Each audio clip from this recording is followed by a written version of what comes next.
We'll start recording. I do not know. Hold on. Whoa. Whoa. Oh, can you get that? There goes the earpiece. Watch your head though when you come back up. Got you. All right, girl. We'll say goodbye because we're on a timeline. Bye. Bye. Okay, thank you. You're good, girlfriend. What's up, John? So, Craig, Isaac, how are you boys doing? Good, brother. Good. We're good. Damn.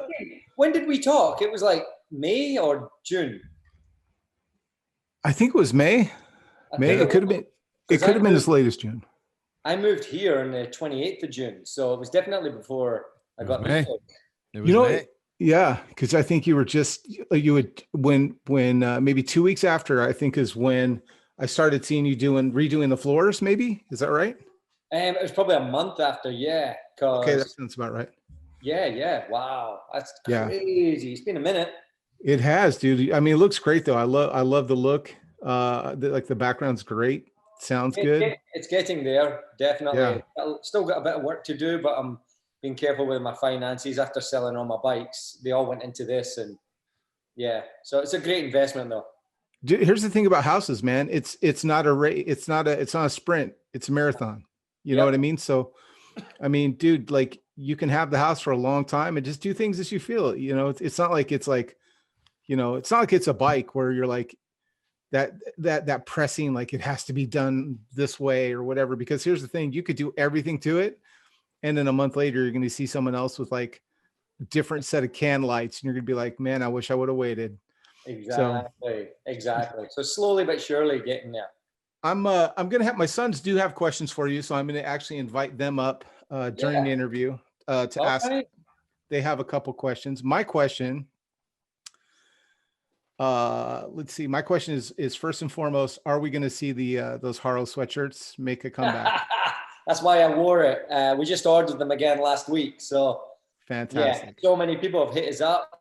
Shane Graham, playing me in the movie, is wearing this in one of the scenes. And it's funny because some people said, everybody else in the room is wearing a t-shirt and I'm wearing a hoodie. It's like, it's a Scottish cold winter California. But yeah, didn't think that one through. It looked, dude, here's the thing though. It looks so good because it's the scene where he's in school, right? Like he's sitting at his desk and it stands out. My wife was like, hey, she literally like, my wife just knows I like BMX stuff, right? She's not really into the whole BMX thing as much as she wants to think she is. Yeah. And she saw that hoodie and she's like, hey, can we get one of those for you for Christmas? And I'm like, I don't know. We'll go look on the website. And I didn't see it yet. And I was like, no, I was like, that's a throwback, babe. Like that's old school. Yeah, we made these probably 5 years ago. Yeah. And then as you guys know, we made the movie in 2016. So yeah, by 2016, we're pretty much sold out. And then what I would do is I would take 2 of every item. So like if it was Ryan Nyquist as the stunt double and Shane Graham as the actor, they would have all the same clothing. But that was it. That was the end of these hoodies until the film came out. Everyone was actually asking for this more than any other t-shirt they saw in the film. That's amazing. Yeah, I don't doubt it, dude. It was great. Ali had one in the movie on too. What's that? How do you say his name? Ali or Ali? Ali. Yeah, he had one on the movie, and actually John wore that out LA Rideout. Right, I did, John? and yeah, it was sick. I had to dig it out from all my packing. I'm like, oh, where is that? Because it's been like 4 years since I wore it. So I thought perfect for tonight. I gotta tell you, John, I'm excited about this. You're probably gonna look at my hard ass shed a tear or two, because that was one emotional movie, dude, that I was not ready for. You saved those tears, buddy. You saved those for the interview. It really, dude, it really hit me. But it's one of those things that even the second time, because I watched it the first time with my wife. Yeah. And then, I mean, because we're just those parents. So like, I want to watch it with my wife, see what it's about, and then I'll let my kids watch it. Mm-hmm. And so we watched it the first night, and you know, I'm over there trying to fight, you know, doing that kind of thing. And then, dude, the second time it was worse because I knew it was coming. Yeah. So I'm gonna close the door real quick and then we'll get started. Yep. What happened to Mike Perenti? Oh my God, he broke 5 bones in his foot that night on the wheelie bike ride in LA. I saw the great thing. And then I was like, oh shit, I didn't know he broke his foot. That, I mean, would he just wreck or did what He happened? came around the corner and slid out. And then he's not used to big 29-inch bikes. He's on a 20-inch. So when he slid out, he put his foot down and there was 5 bones in his foot, all broke. And he rode for another 10 miles and then walked into the tackle shop and got me a tackle because I was driving. 4 or 5 broken bones in his foot. So I saw him on Friday night, Peter Gustin's 57th birthday. So we were all out there, Volker, Perenti. It was a good night. Always love and catch up with those 4. I mean, 3, including me, 4, but they all come up as well to the LA ride. They're pretty much my closest friends down here. So Mike is an absolute beast to ride 10 miles with 5 broken bones in your foot. That's crazy. Mike's a beast. All right. So Craig, you ready to go? Let me take a drink of water. I've got my Moscow Mule. Of course you do. Yeah. Of course you do, buddy. Wouldn't have it any other way. I don't know if it's Friday or Monday. That's what we want to hear, dude. That's our plan. Yeah. What's up, everybody? It's your friend Isaac from Big Bike BMX, and we are super stoked that you're here, and we're super stoked about this interview tonight because this is one that I think Craig, it's been in like what 6 months about. It feels like about 6 months in the making. Like the fact that we're able to sit here and do this. Yeah, I think it was like May or so, right? Yeah, I think so. So you guys, I'm going to get right into it because normally I like to talk and kind of hype this up, but dude, I got to get in. I have so many things I want to ask our guest tonight. Craig, why don't you introduce our guest? Cause you did it so well last time and you just got done riding with him. Yeah, I did, man. And thank you, Isaac. I really appreciate that.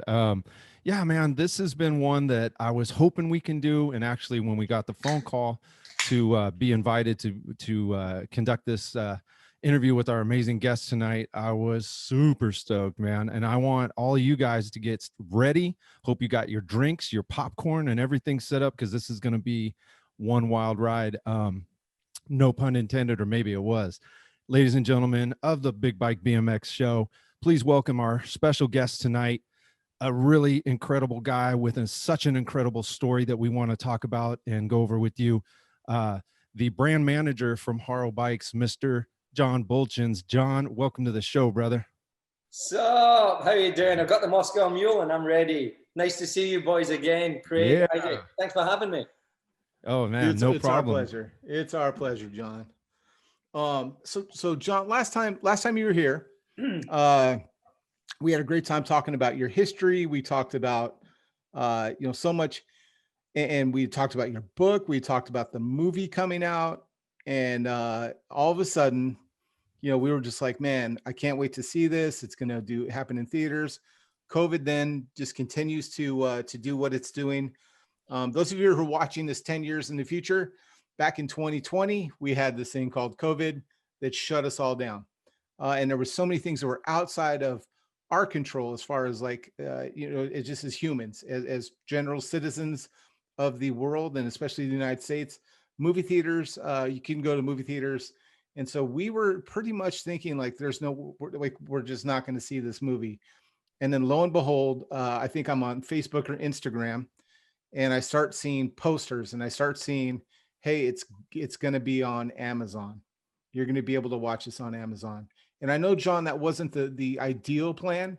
That wasn't the way you wanted it to happen, but it did get the movie out, and it did dude, the reception to your movie, did you have any idea it would have that kind of reception? Because that weekend, all I did on social media is see the ride from the most random sets of my friends. We're like, Isaac, have you, like, I got hit up so many times, like, Isaac, have you seen this movie? It's called The Ride. You should check this out. And it was like my work friends that aren't BMX, they have no idea about BMX. We're like, dude, you got to see this movie. It's about bikes. You're going to like it. And I'm just sitting back like, I'll check it out. Did you have any idea? Did you have any idea the reception? Were you prepared for it emotionally? I mean, I'm sure you knew you knew the story, you knew how well it would be received as far as like the way that you anticipated it with tests and stuff like that. But were you mentally prepared for the way it was when it happened and you just got that flood? No, I mean, I knew it was an inspirational story because we all have a story, and we had key factors in there, you know, domestic violence, racism, child abuse, but there's love, there's passion, and there's bike riding, you know, so we really touched on so many things. And I think that's why it does touch everyone in a completely different way. But some of the messages, I mean, the first weekend I was up to, I think it was 2,300 messages and emails in 72 hours. I mean, in those 72 hours, I think I got 8 hours sleep. They've calmed down now. I'm up to about 3,800 messages. I've replied to every single one, I hope. Messages and tags and everything. I try and stay on top of it all. But some of them have just been, man, R-rated, like the worst shit you could possibly imagine happening to like 3-4-year-old little girls, and like women reaching out to me about the abuse that they've suffered. I've had vets, Marines, police officers, like so many people have just reached out and said, you know, you got me. Like you were saying, Isaac, as well, like you were like, you weren't prepared for it, and you're like, shit. The toughest of the toughest men. I mean, I was out with a friend the other night. He did 9 years in prison. And he was bawling in tears. He's just like, fuck you, you know, like, but he wanted to hug me. He was like, because by me sharing my story, I've managed to let go for a lot of people. And that's what makes it worthwhile. I made $0 from this. I own 2% of nothing. So I own 2% of the movie. But COVID fucked us. So we had 650 cinemas booked in. That's gone. I'll own 2% for the rest of my life. If we make a profit, great. But I feel like the richest man in the world right now, because I didn't expect this kind of impact.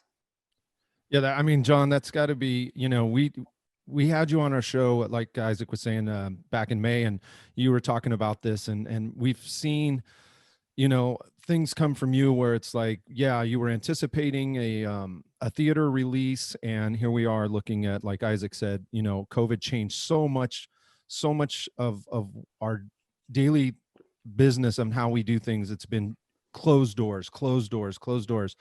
So knowing that, you know, this wasn't the way you intended, this wasn't the way you envisioned it, obviously, but the fact that your story has come out on Amazon Prime, that the movie is out, and just that point that you just made, that, you know, there was going to be some financial gain perhaps if there was a theater release, but now that it's on Amazon Prime, you're still proud of this. I mean, I know it's got to also gut wrench you as far as this wasn't the intention of what your envisions were, but the story's out and it's touching people and it's making an impact, like Isaac mentioned, in his life and mine and so many other people. That's just got to be also a good feeling for you, hopefully, and others that were involved with the project, that, you know, and we can talk about this later, that it is having that impact and changing lives, and there's value in that. So I want to commend you for still, you know, basically seeing that, hey, this has an impact, this has worth, it has value, and that you're still stoked on the fact that those things are happening despite what COVID's done to the movie, despite what financial gains may or may not have been there, you know, and who knows where this can go. So I commend you for that. And thanks for saying that, because there's so many people that, and we're going to talk about soon, that, you know, have an impact on their life because of the movie, The Ride. Yeah, I mean, I do. I'm very humbled by so many people reaching out. It's got to me so much. And I said to my producer the other day, actually, I was like, this movie is going to have its own legs. You know, we lost all funding, but the love, the message, and the power of human strength is going to come out, and the message is going to get out there that, you know, we only have this one life, this one chance. We don't know about the afterlife. We don't know what's there, but be here, take a stand for one other human being, and as I said, I feel the richest man. Oh, absolutely. One thing that I did want to touch on some of the business side of this real quick before we get into the emotional side of it, John.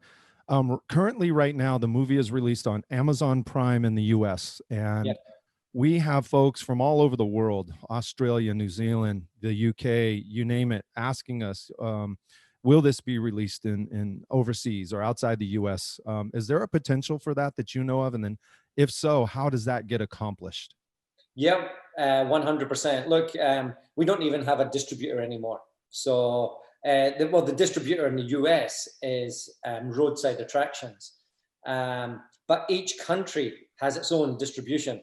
So the distributor has to, even though it's free, they still have to sell it to someone. If you're giving it away, you then have to pay for that advertising spot. We haven't got the money to pay to give it to the UK, to pay to give it to Australia. They're my two homes. I have a British passport and Australian passport. I'm dual nationality. So I want them in those countries. I want everyone to see it. I want my mum, my friends, my daughter in Australia, her friends. I want everyone to see this. The only way you're going to get to see this worldwide, stop emailing me and email amazonprime.co.uk, amazonprime.com.au. Email them and keep emailing them. Amazon Prime in your country, wherever you are, Brazil, Turkey, Germany, email Amazon Prime, push, because that's the only way we're going to spread this message worldwide with your help. I can't do it on my own. Yeah, and you guys, there's ways that you, I mean, there's ways that you can do it. I know I've got some friends that did the VPN thing to see it. But man, it definitely, I mean, send an email, share, why this is important to you. If you just send an email saying, I want to see this movie, make it happen, that's great. But if you share a personal story, not a book, a paragraph of why you want to see this movie, that's the kind of stuff that gets passed along. And use your social media as well. Before this airs, I'll look up Amazon's Twitter and their Facebook for the different UK and for Australia, their Twitter accounts for that, so that we can just tweet them, let them know, like, hey, dude, this needs to happen there. Social media has a strong, powerful reach. So, John, there's a couple things that we did. First of all, I too am one of those guys that hate you, because I think I was crying. My hard ass head was crying. I would say, I think it was about 3 or 4 minutes in. Right. It was, and I think you'll probably know the situation. You'll know the story, yeah. Or the scene. When I say, I promise I'll be a good boy. Yeah. That dude, it hit me right in the emotions, and like, dude, right then and there. I have a couple questions for me, and then we have questions from fans that have written us. So, my question is, what was it like? Because I from what I understand, you were there the whole time they were filming as a consultant, and just as, what was it like for you to watch kind of your life in 3D like that, where you're watching someone play you? And did you help coach those kids? Because and you guys, I'm not giving John, I have nothing to gain from telling John this is a great movie, or like kissing his ass or anything like that. But you guys, I truly mean it. Like the actors in this movie, like if you think Ludacris is just a funny action guy, you are really doing yourself a disservice, because he delivers probably one of the most powerful performances I've seen unexpectedly in a long time. And then the kids, okay, the whole cast is great, but those kids that you whoever, the casting director did an amazing job. But those kids, amazing. I mean, I was in it that quick. Sometimes it takes you a while to get used to a character, like a character's, like an actor's beats and the way that they deliver a message. But I don't know if it was the scenery, because that opening scene, dude, was harsh with the bat. What was it like watching that, and how much of that story is accurate? So first of all, huge shout out to young Alexander Davies. That's his name. Alexander He Davies. plays. Okay. I was 7 in real life when I attacked my father. Alexander in the movie's 9, so a couple of years difference there. Alexander Davies is adopted from Russia. That actor. Oh wow. And his mum, his adoptive mother, will watch this and she'll correct me, but I think his mother was a junkie and his dad had AIDS. Something crazy. So we're in the movie set, right? And so when you're filming, you look at locations first and you film. So the first time I met Alexander Davies, goosebumps. The first time I met Alexander Davies was the scene that he's going to stab me. That's the first time I meet this kid. So I speak to his mum. I don't meet him yet. The director wanted us to stay away from each other. My director, Alex wanted him to be shit scared of me. Like to come in that room and see me with the white supremacist tattoo on me, the spider web, just an angry drunk. So I'm speaking to Alexander's mum, Joanne, and I'm like, how is he going to be with this? Like, this is brutal. I don't know how I'm going to deal with hurting this kid. You're going to scare him. Yeah, that's what I was worried about. And she goes, oh, don't worry, John. He's already been a murderer in 2 other movies. I'm like, what the? I'm like, what?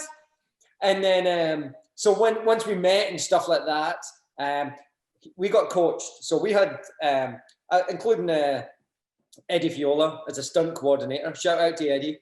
But we had other stunt coordinators there, depending on what stunt. So like the throwing of Alexander, of young John, he throws himself. I'm holding him like a little rag doll. My fingers are just touching him and he throws himself across the room.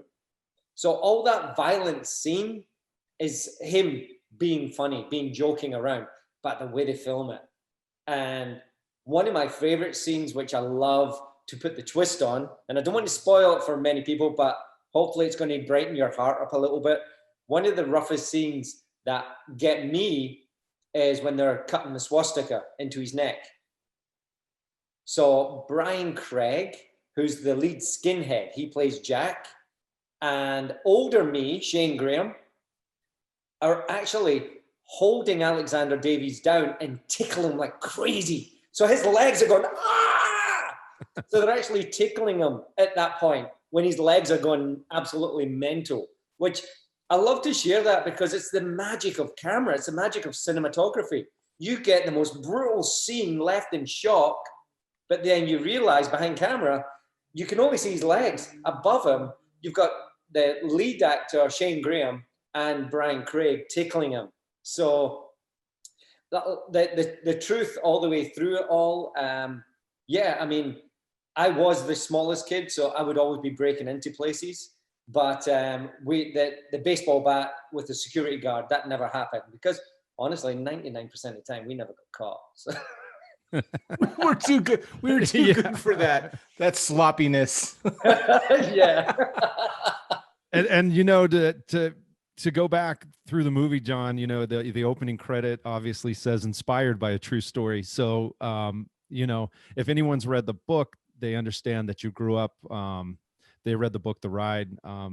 They understood that you grew up in Scotland. Yeah. I mean, that was like, and again, and Isaac, you touched on it before. Yes, I was 100% there every single day of filming.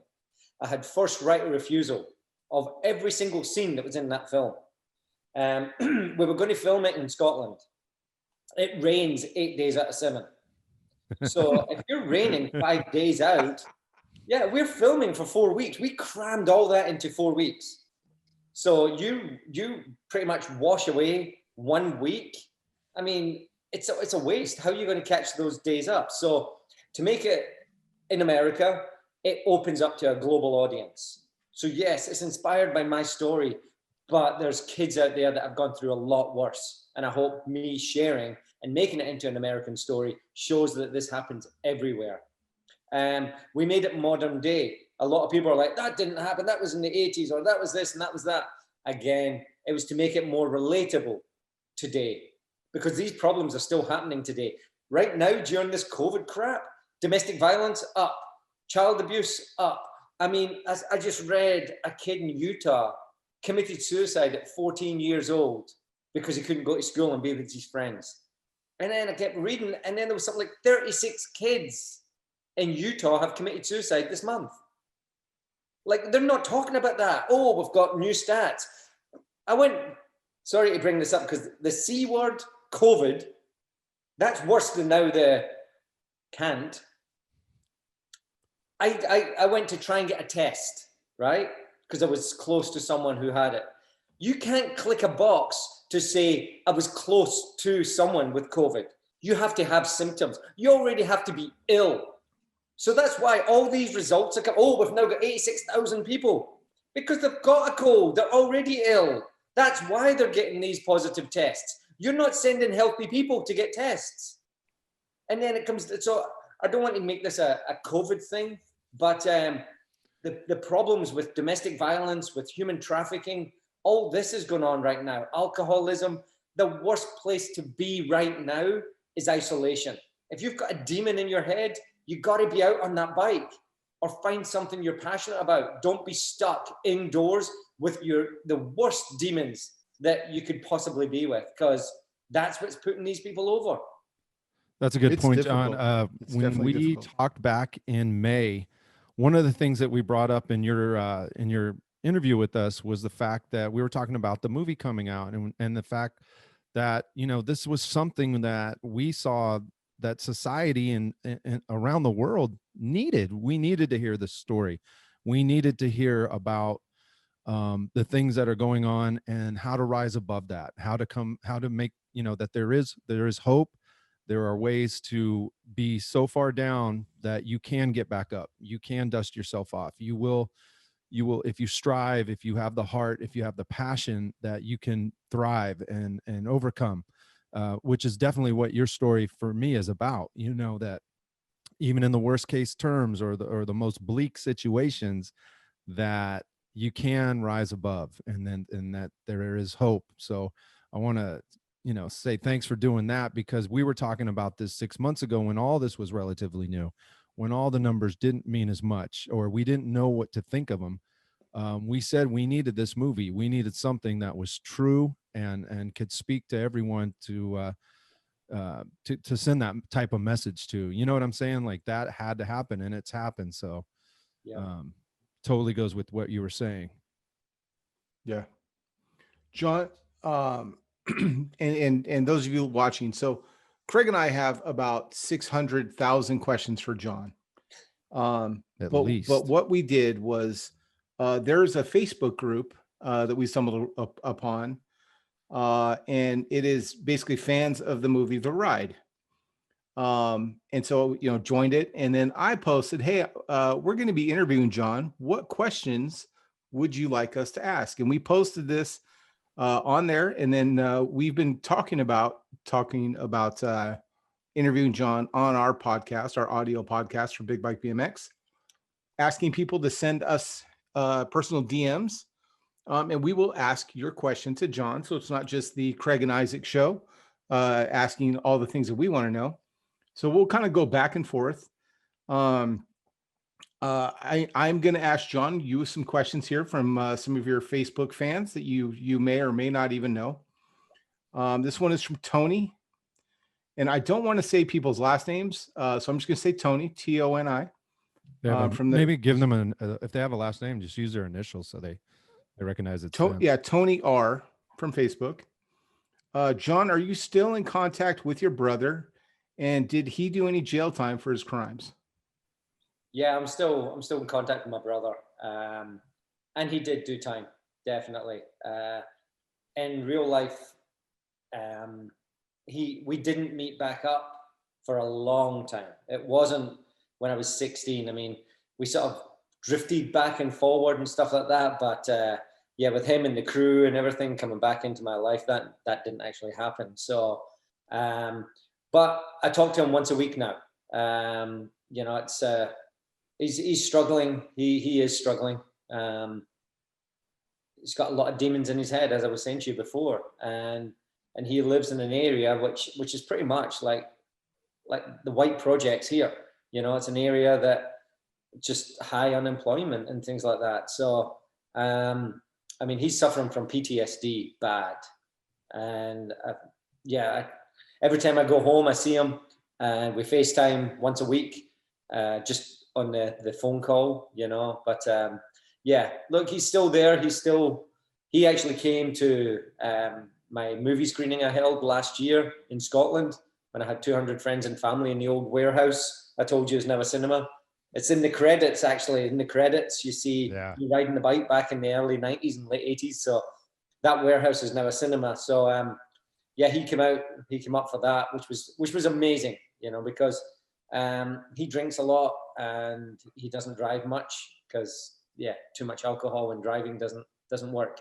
So but he came that night and he drove home. It was about 70 miles. He drove there and 70 miles back home. So I still see him. He's just so proud of this film. He's so proud of me, which is crazy because he's my big brother. But yeah, I mean, he does. He's always thankful for my mum and dad, Marianne and Eldridge, for taking me on, because I wouldn't be here today. John, my son Drake wants to know, his thing was, he wants to know, was there really a Sherry in your life? Was there a girl that captivated your heart in those younger years when you were in high school or some time of your life? Yep. Well, yes, there was. But so we changed some of the names in there. Okay. So my brother's name is actually Thomas, not Rory.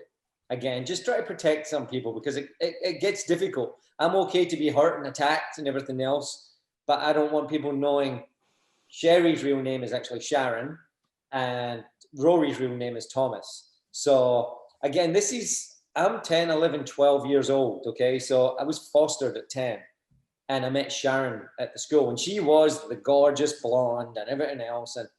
And so what I was doing was, when you saw one scene, I actually steal some of the money out of my new father's inside pocket.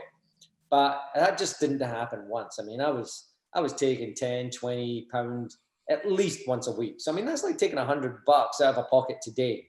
And I was doing that weekly. I was taking it to school. I was like, we were going down and playing Space Invaders and Atari, and, you know, because I was the one with the money. Like I was going, hey boys, let's go.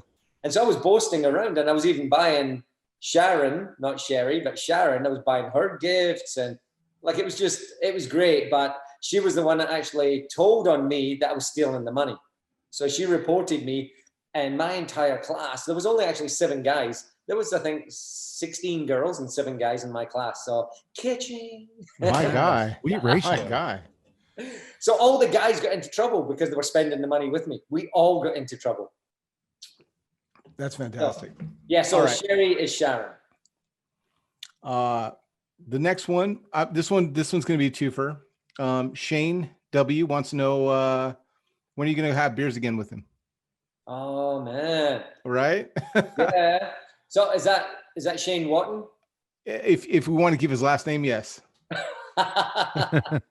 Yeah, anytime. I mean, he's only in San Diego and stuff, and he actually has one of those what do you call it? Oh my God, he's going to kill me now. That room that you go in and you have to pass codes and everything to get into the next room. Like a safe room? Is it a safe room? Is that what you call it, Shane? The safe room? Oh man, I've only been there once, but we had a night down there and stuff, and you're not allowed to drink in there, but obviously when you know the owner, and you get the cheat codes and everything. So we're drinking more than we're actually trying to get out of the safe room into the next one. But yeah, mate, anytime. I mean, let's drink. There you go. All right. So here's the actual, the real one. This is from Chris Z, like Zed. What did John's parents think of the film, and would they have changed or included anything? Your parents, would they have changed or included, and what did they think of the movie? Both my parents absolutely love it. In real life, like, I grew up in Scotland, and we grew up with completely the same racism, but different as you do in America. So if you're Indian, you're Pakistani, and my dad is Sri Lankan. Sri Lanka is off the coast of India. So if you've got darker skin, you're black. You know, it's a derogatory name. Derogatory name. I have to get that word right. So when I told my dad, I was like, Dad, you know, Hollywood don't see you as black. And he goes, okay. And I said, so they want an African-American because it's an American story. And if you're Indian, you're Sri Lankan, you're not black. So he said, well, if you get Denzel Washington, I'll let it fly. So we didn't get Denzel. Well, we didn't actually ask Denzel because Chris Bridges read the script and said, I want this role. So both my mom and dad absolutely love the film. Every time we talk, you know, they're always so proud of me for just inspiring other human beings by sharing our story. I mean, my parents, yeah, what they put up with. I mean, you see one scene of me getting home with the police. That was happening 3-4 times a week for about 6 months. And it wasn't, I didn't steal the wheels. I've never damaged a bicycle or someone else's bicycle, pulling it apart. I have riding it, but I did not steal the wheels. Yeah. A friend of mine, actually, Charlie Watson, reminded me of this, but I moved from the east end of Glasgow to the west end of Glasgow. So you're going from Crenshaw to Beverly Hills, okay? Hopefully we can stay with me, okay? Yeah. There. So when I moved into this new area, the local kids were getting bullied and beaten up and everything by these little try-hard thugs. So when I moved into the area, my friend Charlie Watson actually reminded me of this, who I've known since 1982. He knew me since I was John Craig, not John McCord. So I came into the area and I smashed them all up with a brick. So that was the first time I got taken home. Smashed 5 of them in the face with a brick. And so our local kids never got bullied again. Dude, so that's like when we were watching the movie, my stepson Jackson was like, wait a second, he left the classroom. Did he bring tools with him? How did he get all those back wheels off already? And I was like, yeah, man, that's Hollywood for you, brother. It's PG-13. Right. Where's these tools? That's great. Yeah. Speaking of, John, like for me, like right out of the gate, watching the scenes where you're going into juvenile hall. Yeah. And like Isaac mentioned, the door shuts, you turn around and it's, you know, tell her to take me back. Can you take us back to those moments? And like, do you recall like your emotions, like that feeling of being like institutionalized, in like a juvenile hall situation? Like, how was that for you at that age where you were so young and now, you know, your life is just gone from one pretty gnarly bad situation at home to now juvenile hall or some type of institution where you're pretty much locked down? Was that how it was for you? Yeah. I mean, this was the 24th of December, 1979. This was Christmas Eve. And it was, I mean, I just wanted to go home because that's all I knew. I knew I was going to get treated like shit. I knew I was going to get beaten up. I didn't know my dad would have probably killed me that night if I did go home. I mean, my mum had me taken away to protect me. So those scenes, I'm 100% there. And Isaac, sorry, I didn't answer that before as well. But yeah, it's wrenching me. I mean, I don't see me there. I see this kid getting ripped apart, just asking for his mummy to accept him. I mean, that's all I wanted. And it's crazy because that was shit. Well, I was 7, so that was 41 years ago that I was just screaming for my mum, just take me back. Like, I didn't want to be locked up. And she protected me. She actually saved my life that night. And little scenes like as I'm in juvenile hall, like young Alexander Davies. Oh my God. So he killed it. Well, he's 9 playing a 7-year-old kind of, but I'm teaching him. So I'm teaching him how to headbutt. So I'm like, you have to grab them by the ears and follow through with it, right? Because that's the best way to take someone out quickly because they're not expecting it. And so it took a while to teach him. I mean, he almost got it. I think he almost got it. It looks semi-real. Well, he did it. He did a good job. Like when in the movie, when you meet your first cellmate, Jose. Yeah. And he gets off the bunk and he's like, "Hey, I got some rules." Yeah. And that's when Alexander was like, "Oh yeah, well here's mine." Yep. You know, and he really like. And Jose's like this, and Alexander's like this, so he probably headbutt him in the chin. Right.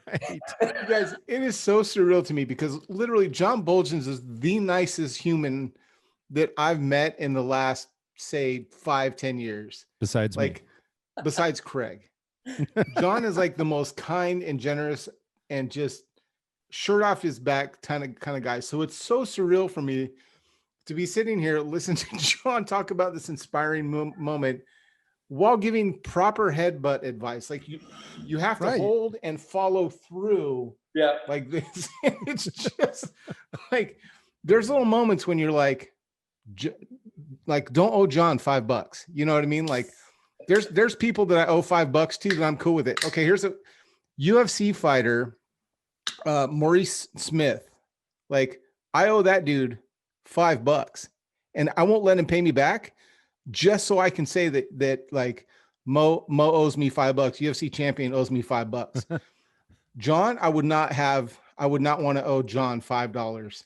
No, and like, if he grabs your ears, or you're either going to get a kiss or you're going to get headbutted. So if John, either way, Buultjens grabs your ears, look out.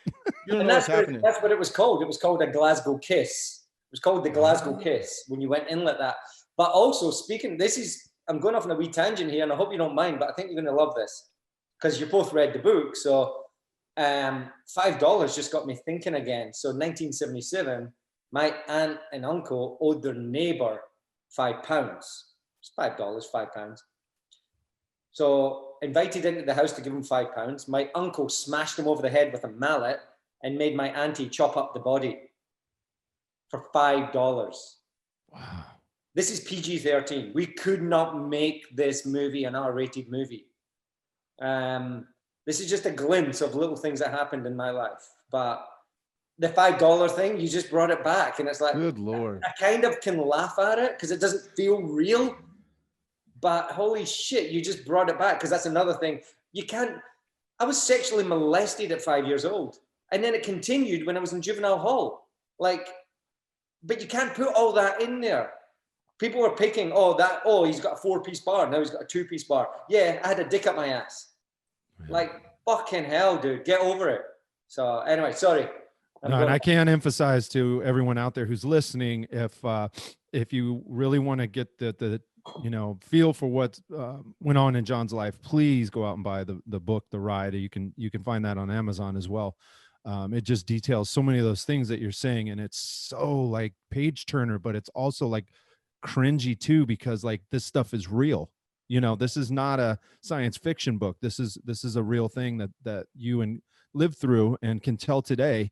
So and Craig, honestly, this is why I wanted to do this part 2 with you guys, because talking to you two now, I feel like we're live. This is real, so I can be real. Totally. And it's like, I mean, this is an adult show, kind of. So, like, life is real. Shit happens, but get over it, because you're only being the demon to yourself.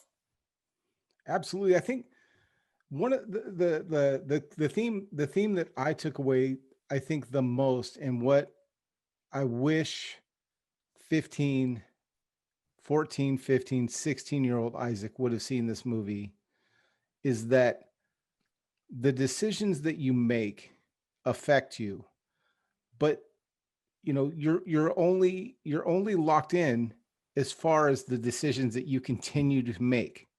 Yep. So you could be heading down a path, but that path isn't set in stone, and you can, here it's the power of love and acceptance, unconditional acceptance of who you are and what you've done, and that powerful story that Eldridge was like, you're not going to run me off, dude. You know what I mean? Like and it's so beautifully told by and I apologize, I don't know the names of the actresses or your mom's name, but Sasha Alexander. So she says it so powerfully, like, he chose you, like he picked you. Like, we could have picked the perfect Richie Rich perfect Stepford kid, but he chose you because of what you did. Whereas you would, the way it's portrayed in the movie especially was like, hey, I've done things. Like, you're looking at yourself like, I'm not only the things that has been imposed on you, but you're judging yourself for what I attempted to murder my dad, and it's like, because of that, not in spite of it. Yeah. Because of that is why he chose you. And how I wish as a kid I could have seen stuff like that, because there's so many times, man, when you're just like, well, this is what's expected of me because of the way the decisions I've made and the friends that I've made. I can't leave that. Exactly. I And- mean, and I'm looking at you both right now, and you're real men, and real men come from real boys, and you would die for your mom. in a heartbeat. 100%. 100%. So doesn't matter. Even if I was rejected and abandoned and everything else, that's the women that carried me and brought me into this world. There's always going to be that bond. You'll always 100%. protect her. 100%. Craig and I were both raised by single mothers. Right. So like, that's like, if you see a common bond, that's what it is. It's just that, like, we talk about it all the time. We saw the sacrifices that my mom made and Craig's mom made, that we could have, just like, bologna and cheese. Like we had welfare cheese when I was growing up. Like, we joke about it now, like it's a badge of honor, like it's cool or something. But like, having that brick of cheese when you were a kid was not cool. Nowadays, you're like, oh man, I had that welfare brick cheese. But man, when you were 12, you definitely didn't want to see, you didn't want to be the kid who was eating the cheese sandwich every day. Craig, I'm sure you know exactly what I'm talking about, Dude, I was just going to interject with shout out to our moms, because like that is, that the person who, How like, the fuck you do the love heart? yeah. Yeah, something like that. Show him, John. Oh, Yeah. right. Yeah. There you go. But But go ahead, I mean, Isaac. it's just such a powerful, story of change and the ability to do that, John. And we appreciate you. We appreciate you being here and just being so candid, because yes, it's an adult show, but the other thing is it's, I look at us like we're a family. It's a family of people that grew up. Our audience, is typically, bike fans, and they tend to be like our age, your age, Craig's age. Maybe I'm the older one here because I'm an old guy, but they tend to be older, and we all kind of grew up experiencing the same things at the same time, and so it's a family. So we appreciate you just being honest. Like I wouldn't want you to be any other way, John. So I appreciate that. I mean, I shouldn't say this in the middle of our interview. No, but really, dude, like I appreciate the candidness that you're answering these questions, because I mean, there's some hard questions that we've got that people, want to know. And that kind of leads me into my next one. Honestly, I'm looking forward to it. And so in real life, I would actually get a sugar sandwich. Okay. So it would be 2 pieces of bread with butter and then sugar. A sugar sandwich. That's what we had. So did you both laugh that we had bologna and cheese on white bread? I'm just thinking right now that cheese sandwich doesn't sound too bad, dude. Isaac, come on, man. How would you like a butter and sugar sandwich? I'm telling you, dude. You're loving that cheese right about now. Okay. Homie. Also the scene where Chris tells you, hey, I made you a bologna sandwich. My wife about died. I cut the crust off for you, and I threw some crackers in there too. On white bread with sauerkraut. Yeah. And the vanilla pudding. Yeah. Okay, so that's my son. Yeah. Who wrote that line? Who wrote that? Was that improv, or was that written? That was improv. Yeah. Because I wouldn't have a clue. I mean, my dad does have a good sense of humor, but and I'll tell you, Chris Bridges added the last parts. So there was a bologna and cheese on white bread, vanilla pudding, cut off the crust, and I threw in some crackers. And then when he shouts out, "That's my son," because they went to just drive away. But Chris is loving this role. So he's like, "That's my son. Does anyone know where the parent-teacher conference is?" Yeah, and everyone's that was perfect. Because we're outside of school. So, and the school was in session at that point. So we're we're filming outside school whilst they're in session. And so there's about 64 of us out behind the camera. And then there's everyone in front of the camera. So yeah, trying not to laugh. Chris just had fun playing my dad. And he actually said it was the best role he ever played. Dude, that was so awesome. Like, how did you guys, so that was filmed up in Petaluma, Napa area, right? Petaluma, I think. How was that location chose? I don't mean to get away from the movie, but as far as like logistics, I'm kind of like interested in knowing like where did Petaluma come from as far as a location for the movie? Well, I'm going to give another plug to American Wrestler. And American Wrestler is about my producers. I have two producers. I have Ali Afshar and I have Hadil Reda. And so Ali Afshar was actually Iranian, and he moved here in the 80s. And then he had all the racial tension because, you know, the war was going on, the Gulf War and everything else. So he moved across here, and that movie is based on his life, American Wrestler. And there's a new one coming out, a sequel to that called American Fighter. That comes out in January. And that's got Tommy Flanagan as well. Have you heard of Tommy Flanagan? I don't know if I have. Yeah. Tell us. No, tell us, seriously. Sons of Anarchy, Chibs. Oh, yeah. Okay. Yeah. So that's Chibs. Yeah, we know Tom. Like I'm like, I know exactly who you're talking Yeah, about. as soon as you did that. Right? So that's Tommy Flanagan. And so they were making the movie American Wrestler. And Ali, my producer, they're up in Petaluma because Ali lives there. So that's answering the question. Ali lives in Petaluma. Everything happened up there. So that's where he films all these movies. And you get away from the whole Hollywood, the SAG. Everyone's paid SAG. But if the SAG agency come in, oh, no, you need to pay $250,000 to close this street off. Oh, you need to pay $500,000 to use the car park in the school. Oh, everyone's paid by SAG on a SAG rate. But when they come in, your $10 million budget is now $30 million. So we filmed up there. But whilst the filming, Ali phones me on the phone. Yo, John. He said, no, he phones me up and goes, all right, you wee bastard.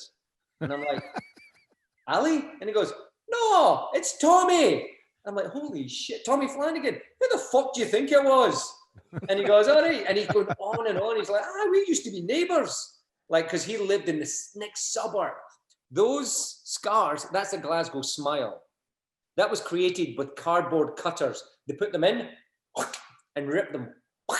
2 cutters rip your jaw apart. That's what happens. That's the Glasgow smile. That's a real smile he was given when he was 16 from gang members. And that Tommy grew up where I grew up. So I'm going off on a tangent now, but it was Petaluma was because Ali Afshar's from there and he knows everyone up there. So he gets through a few of the crooks and crannies to let us film in a school without paying, $500,000 to film at a school. So little things like that. That's why we do it up there. All right. So John, this one is, this is just a statement and then I'll have a question. Chris S on Facebook. He wants to just thank you. He wants you to know that the ride touched someone's life more than you realized. And just took enough time out of his day to write that down. And it sounds like there's a lot more to that, but, and it was enough for me reading it was enough for me to copy that down and let you know that. Clint B, like boy. Well, and I think you've kind of answered some of this, but this could stir up something, but what was something you had to compromise on in the story of your life to fit it in the condensed limitations of the film? And what was the most important element in the story that you would not compromise on for the film? And he says compromises isn't the best word, but hopefully you know what we're saying. And I think we do. So yeah, what was something that you had to, be okay with altering and something you were like, nope, that's in? So the one thing I had to alter was the actual timeline of me in juvenile hall. So it was 7 to 10. In the movie, it's 9 to 16. I came out at 10 and I was shit on a bike. I got that bike for the first time. I was 10. No one had taught me how to ride a freaking bike. All right. In the movie, I'm 16. It's like, motherfucker, I look like a dick. So I was saying, look, how can I go from being a dick on a bike to then winning a contest? I said, it took me 8 years to get that good, not 8 months.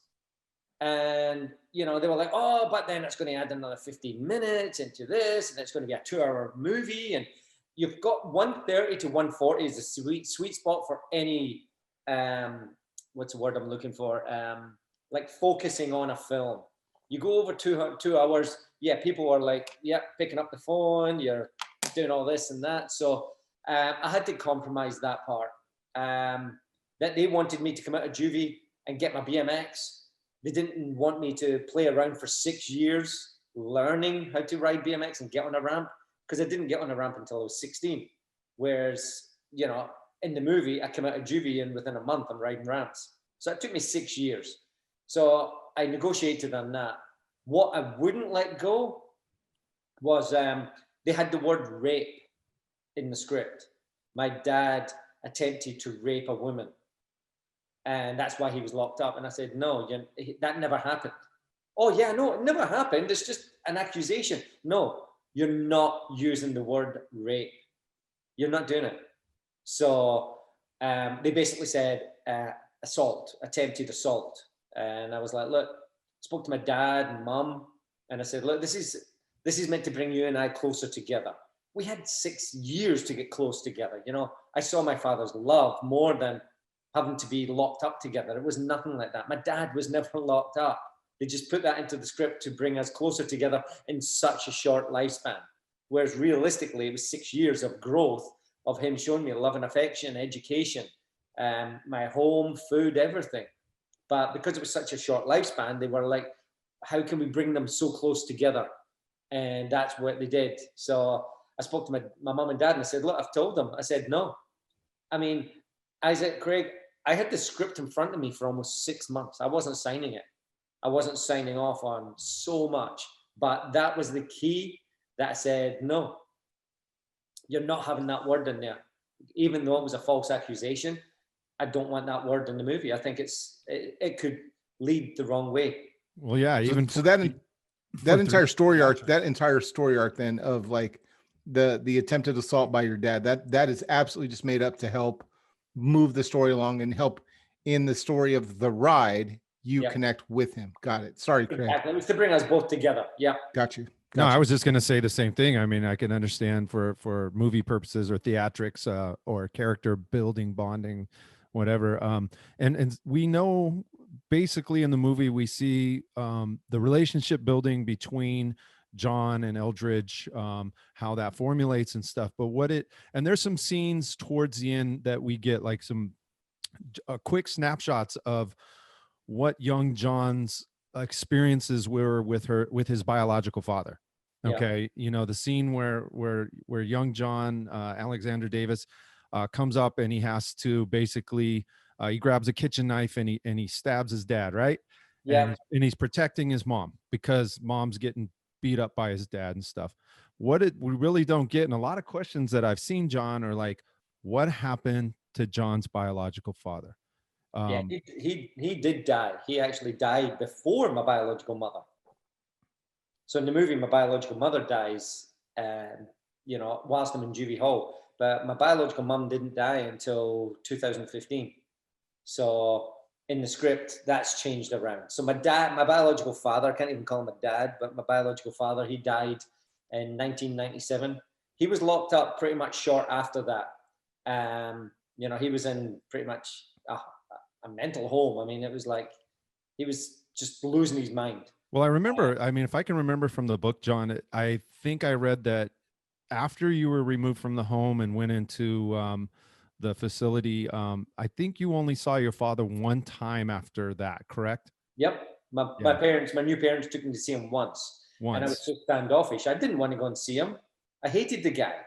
But they were like, look, they were still, my new parents, Marianne and Eldridge, wanted me to still have a relationship with my biological family, with my brother, with my mum, with my dad.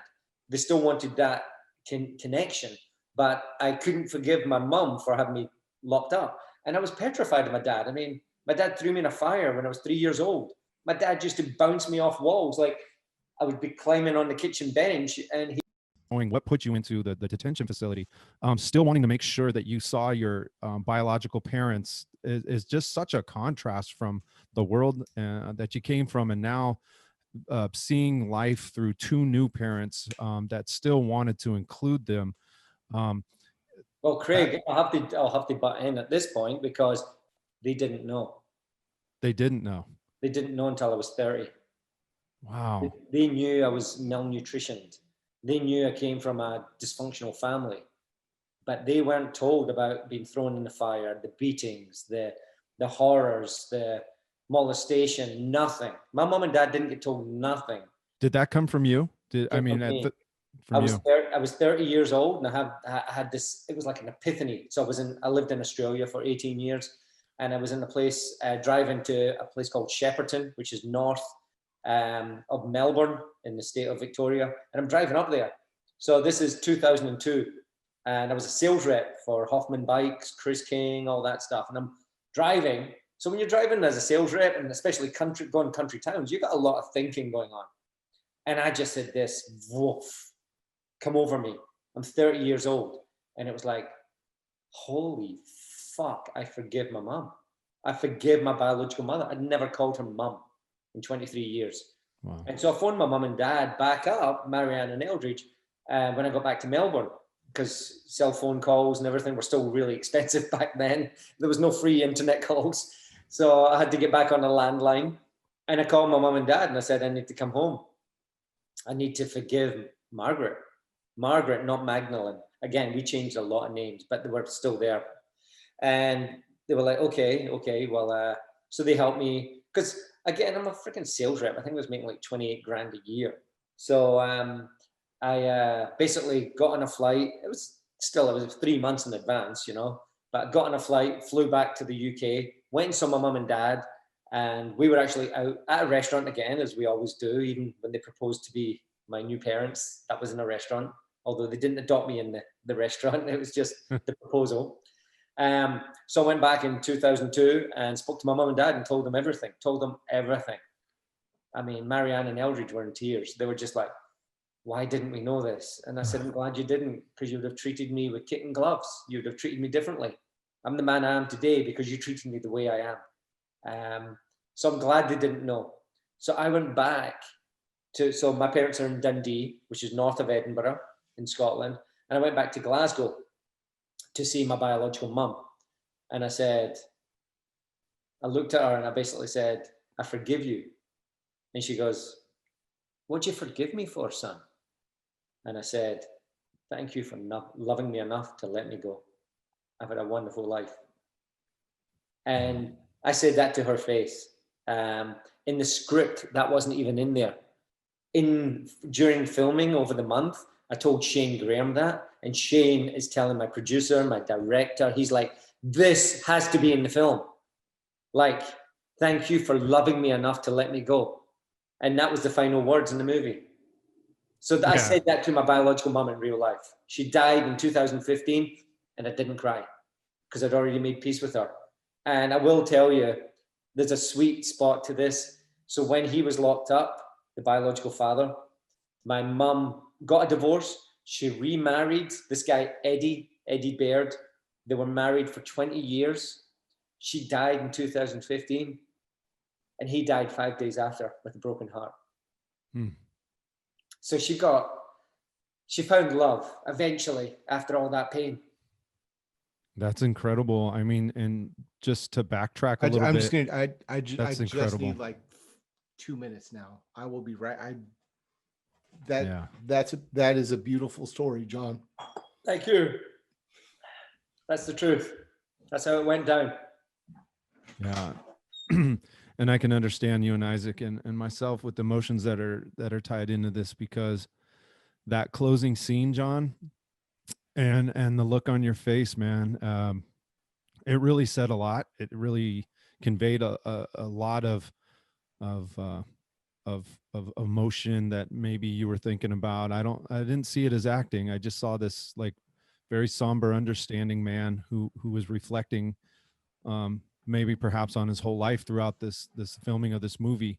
You know, I can't imagine the emotions. And I was going to ask you later about, you know, how were you feeling through this, seeing these scenes replayed, seeing, even if they're askewed a little bit, even if they've been altered to conform to some type of time constraint or budget, it had to bring up so much in you. where were you at emotionally during the filming, or as you are telling the producer and director or whoever about, you know, what actually happened and how this scene should go? It had to be so so much of a gut check for you to try to relive those things, I would think. Where were you at? I mean, how were you during this? Well, so I'm going to finish up. There's two there. So the first one, the final scene when I'm at the gravestone. First of all, that was filmed in 2018. The movie was filmed in 2016. So because we have E.T. in the film, so Mr. Steven Spielberg had to proof the movie. So he saw the movie. At the end of the movie, it comes up with a photograph. So it's Shane at the grave. Then it comes up with a photograph of me. And it says John Buultjens, he's ambassador for adoption in the United Kingdom, does all this work with foster care, brand manager for Harrow, everything else. Steven Spielberg looked at the producer and director and says, I want the Saving Private Ryan ending. And they're like, what ending? And he said, I want the real John at the end. That was Spielberg. Wow. I want the real John. So I posted a photograph probably a week ago, and it was a photograph of myself with my producer and with my director, Alex, and Ruben, my cinematographer, director of photography. So, and if you look down, I actually have a boot on because I just broke my foot. Yeah, I saw that. Right? So the final scene in the movie, I'm sitting on a bucket and I'm trying to get up without holding my crutches. So John doing like one-legged squats and trying to be serious, like in that shot, like not look like you're straining. So I'm getting up and I'm straining because it's only been 7 days since I broke my navicular bone. And quoting Mr. Matt Hoffman, the navicular bone is one of the worst you can do. It's a tiny little fucker, but it took 12 months to heal. So I'm standing up at the grave, and behind the grave is my director. So it's touching on a bit of the question there, Craig. And he was saying, what was the emotion when your mum had you locked up? How did you feel? You know, you're rejected, you're abandoned. He's saying all this. So you see all those expressions in my face. I'm like, fuck, I'm not good enough. I wasn't, you know, my mum didn't love me and all this and everything else. And then he turns it around and goes, and how was it when you were chosen by Marianne and Eldridge?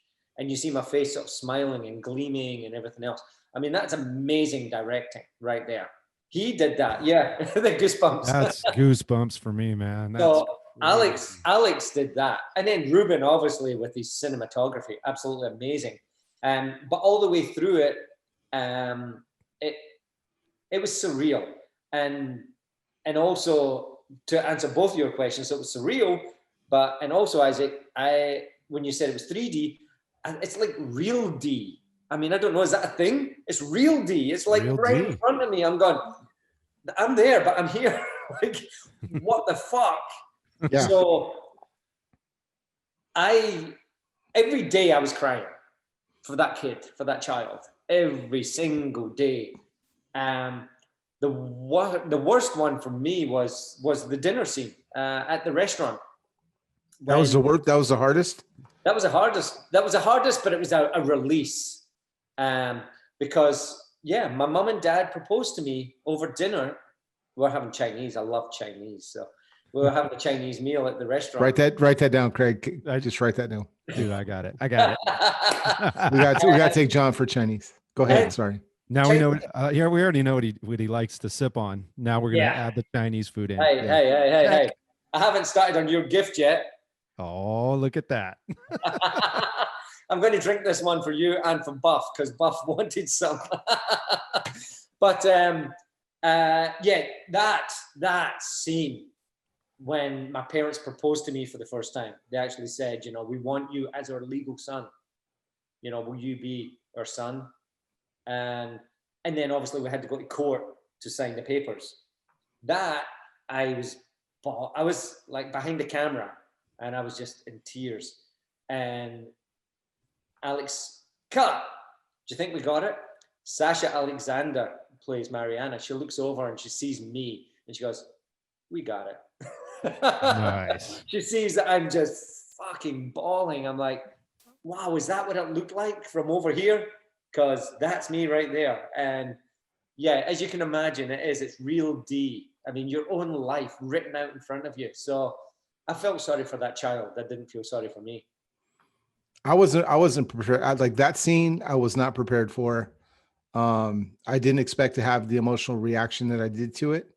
Yeah. Both those scenes you just described, because I caught myself doing the kind of the swallow a tear kind of a moment where you're like, pretend like you're coughing.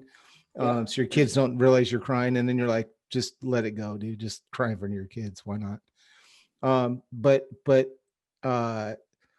definitely the scene, because I wasn't, the timing on the cinematography of that camera panning down to the grave. And I was like, oh, and obviously in my mind, I'm telling myself a story like, oh, he didn't get to talk to his mom, or, and having such a deep connection with my mom. I was just like, oh, and then it pans up and I was like, and for me, like, I know who you are. And I was like, so I pop out of my like, it was tears of joy, but it was still, I was like, that's John, you guys, that's John, and I was so excited to tell my wife and my kids, like, that's really John. That's really the guy. But my question about the difficulty, and I was avoiding asking this question, but I think I would do a disservice to you if I didn't ask it. Playing your dad. Whose idea was that? Because I didn't see that coming until the trailer. You left that part out of the first interview. When we talked to you, that, oh, by the way, I play my dad. So whose idea was it to play your dad? Not your dad, your biological father. I apologize. Well, are you ready for this? Yeah. It was my suggestion. So my producer basically said, okay, it's your movie. Who do you want to be? And I said, I want to play my biological father. And him, Hadil, like everyone's like, no, we're not doing this. Because they knew it was going to fuck me. And I said, I need to play him. I need to do this role. And so I had coaching. I had the most amazing women around me to pull out that demon, because I couldn't do it. Yeah, you can sort of see it when I grab the ears, the headbutt and everything. And it's still in me a little bit, but I'm full of love. And to play that guy, my director, Alex, he's just gone, action, cut, John, we don't believe you. Action, cut, John, we don't believe you. Action, cut, John, we don't believe you. I'm looking around, 64 people in the room, all looking at me fucking up. Everyone's getting paid. I'm just wasting money here. So I'm in my head. Sasha Alexander, Christine Moore. Christine Moore plays my biological mother in the film. So Christine has done her scenes, and then the camera comes on me. So Christine, Sasha, I had oh man, it's been 4 years, an acting coach there as well. I think it was Debbie. If she sees it, I hope it's Debbie. They're all shouting, screaming, cursing, ripping me down. Like Christine Moore is shouting and screaming like, you useless fucking piece of shit, like making up, ad-libbing. It's not getting recorded because the camera's on me now. So she can say whatever she wants to me, and that's not getting recorded. They're looking for my facial expressions and looking for my temper and my snap. She's shouting at me so much. She's fucking spitting in my face. Like she wants the demon to come out. And so we do this scene, we do this scene, we do this scene, and we do this scene. We did, I don't know how many, but Alex shouts, cut. And I'm drained. I am so fucking drained. Like, there's no way of even describing how it was becoming a demon. Like, it felt like a demon. And I looked over to Alex and said, did you get it? And he goes, yeah, we got about 3 good takes. And I'm like, motherfucker, you put me through that. I'm like, Jesus. Times. Yeah. I'm like shaking. I'm like, fuck. Like, you have to, and also, motherfuckers, Alexander Davies. So the knife he's stabbing me with, it's a retractable knife, but it's steel. So it still hurts. So I'm like, shit. So they were using masking gaffer tape and masking me up. And I'm going to have to ask Alex, but I'm sure Alex, my director, was telling Alexander, okay, so the tape is here. So get him here. Just do it. And so when the camera's right underneath to get my facial expression, I'm fucking hurting. I'm like, you fucker. Like, it looks like I'm hitting them. And that's absolutely just blown away with how they brought that day out, because I don't remember it much. I don't remember much of that day. I remember the stabbing hurting. I remember holding Christine Moore. So I'm holding her head. It looks like I'm pulling her hair, but I'm not. My hand, again, like Alexander, my hand is just sitting on her head, and she's got her hand, so she's in full control. So when I'm hurting her, when I'm punching her in the face, again, I got taught, if you're going to punch, as we know, if you're going to punch, you have to follow through. Whereas with this, my punching was like this, my shoulder would never follow through. So no matter how many times I'm like punching, I would never hurt her because my shoulder was never following through. So again, amazing coaching helped me bring out that demon, but it was a blackout. I hardly remember that day. I just remember the final scene is me, which is a flashback almost at the beginning when Alexander's sitting in the police car and he's shouting, "Mama!" and I'm getting wheeled out on what do you call that? I'm going to the ambulance. What do you call that? Gurney, yeah. Gurney, yeah. So yeah, that's the scene I actually started to relax. I'm like, okay, now I'm out of here.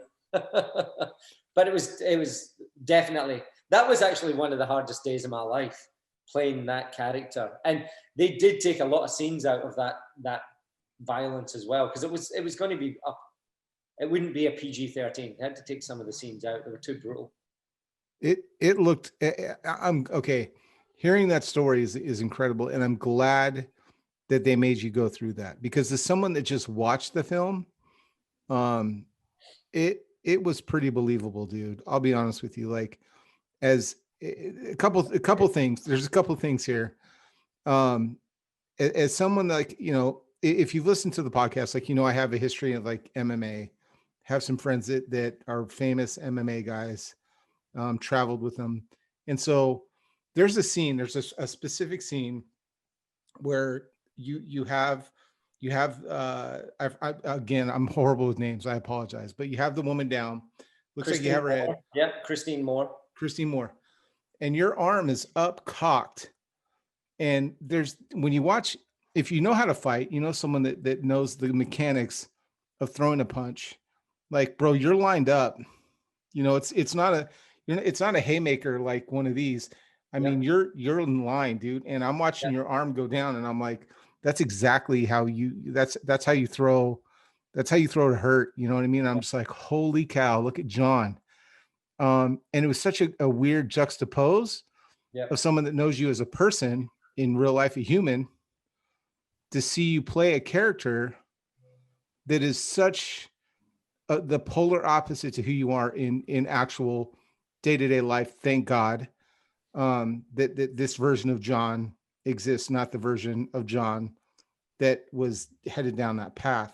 It could have been one choice, right? So just a great performance. Like, I'm glad you did that. I'm glad you chose to do that and didn't have someone come in and do that, because it's the exclamation point on that character was like, you know, the realism. I don't think you could have for something so emotional, I don't think you could have cast somebody to play that and I'm getting emotional and have that same emotion come through. Yeah. You know, is someone like that. I mean, I couldn't believe like how close I was getting to Christine's head. I mean, her hair was blowing, you know, with the fist coming down, her hair was actually blowing. And I remember that. It was like, shit, but she trusted me 100%. Trusted me. It was like, wow. And I have to tell you, have you ever seen a TV show called Marlon Wayans? Did you ever watch Oh that? yeah. Marlon. She's the high school teacher in Marlon. Oh, no Now way. I get it. And Right? yeah, and she's also Christine Moore. If you did any of you guys watch Friends? Yeah, A of course. little I'm bit. white. I Right? watched Friends. Okay, so it was when Chandler had sleep apnea and Joey's complaining about it. Remember that episode with the sleep apnea and he has to go to the clinic and everything else? He picks up this chick. It's Christine Moore. She's on one of the full episodes of Friends. So you have to watch it, the sleep apnea or the snoring episode, I think it was. But she's like, Chandler's lying in bed and Christine's lying in bed and she's like, and he's like, ah! And he falls out of his bed. That's Christine Moore. Oh, You have to see that. Dang, John, that was pretty good, unrehearsed, brother. That was a good scene, dude. Moscow Mules. Moscow. Hey, so I'm gonna change the speed up here a little bit. So we've gone, we've talked about the emotions of the film. We've talked about the realism versus what maybe or maybe not have been so real as far as the timeline of your life's concerned. Let's talk about the bikes. We gotta talk about the bikes. Let's talk about some BMX. I'm just gonna let you kind of take this, but I want to know about the bike scenes. Yep. Well, first of all, I wanted my heroes in there. I wish I actually had all my heroes. I wish I could have had all my heroes. I mean, the only two that weren't there that I shoulda, woulda, coulda would have been Dave Volker and Peter Gustin. I mean, two of my closest friends. Like, love those guys, like brothers. I mean, we catch up. I mean, I was with them on Friday night.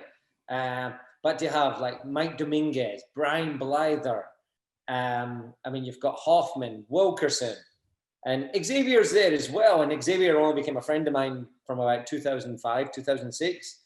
And then Rooftop, obviously, he's a great MC and everything else. He just totally fitted into that. So I wanted to acknowledge my heroes and so many heroes of the 80s. And it was funny. I remember getting a phone call from Matt Hoffman. We're actually filming. So Rooftop's coming up, Blyther, Dominguez, everyone's coming up. And my phone rings. It's Matt Hoffman. And he's like, John, is this real? I'm like, what? And he goes, Rooftop just told me they're making a movie about your life. And I'm like, oh yeah. And he goes, yeah, but he just told me your story. Is this real? I'm like, yeah. And he's in tears on the phone. He's like, oh my God. He goes, yeah, I'd love to be a part of it. Like, we had already asked Matt to be one of the judges, so we were going to pay for his flights and accommodation to come over from Oklahoma. But when Rooftop explained the story, Matt's like, I'm in. I needed to call you first to make sure this is really real. So to have those guys in the film was absolutely brilliant. And then I wanted the best riders of today, so you've got Chase Hawk, you've got Chris Fox, Larry Edgar, Dennis Enerson, Daniel Sandoval, Chad Curley, Jason Watts. Sadly, Jason doesn't ride for Harrow anymore, but still, I mean, the shit that kid does. It's just Tyler Fanengo. Like, there's so many riders. I wanted as many as possible, but again, you're paying SAG rates, so you have to pay everyone flights, accommodation, and $650 a day. And then we were talking about, well, you can't have Hollywood filming these angles because Hollywood will film, sorry to say, but like Rad. We got Christian. Don't be sorry to say that. Yeah, it's right. Yeah. So we got Christian Regal, who is one of the best cinematographers in BMX. I mean, he works for Vans, he works for some of the biggest companies out there. So kudos to Christian because he made the legit scenes happen. Like, you don't have to see the exact areas of what maybe a normal cinematographer would see, but Christian sees what BMX would see. And so we brought him in as the second AD in that for the cinematography, and he got all those scenes. He got so much. I mean, all the skate park scenes, that was Christian. Christian was on it. Obviously, Ruben was there, but he's looking at another. If you're an artist, you're going to respect that artist. And Ruben was amazing all the way through this film as a director of photography. but bringing in an assistant DP like Christian Regal gave us those scenes and made it like a legit BMX movie again. Yeah, I gotta go ahead, Isaac. No, dude, go. I was just gonna say, like, if you remember, John, everyone that listens to this podcast knows exactly what I'm about to say, but we all had the same experience of going to a bike shop, and throwing someone's mom's credit card down so that you could get like BMX Greatest Hits or Animal Chin, one of the great Powell, like that video, but we all would go and throw someone's mom's credit card down and pick up the new VHS tape of whatever it was. And then you go back to someone's house and you'd pile in, there'd be like 16 sweaty, gross dudes in someone's living room, watching a video. And then afterwards, like we would call it, like, you would just get like the stoke. You were like, all right, now I'm going to go do boomerangs better than Scotty Freeman. Yeah. I'm going to go do, you know what I mean? Like they would pop up on screen. You'd be like, Martin, you just say their names, like Eddie Wilkerson. Like you just say their names and you get stoked.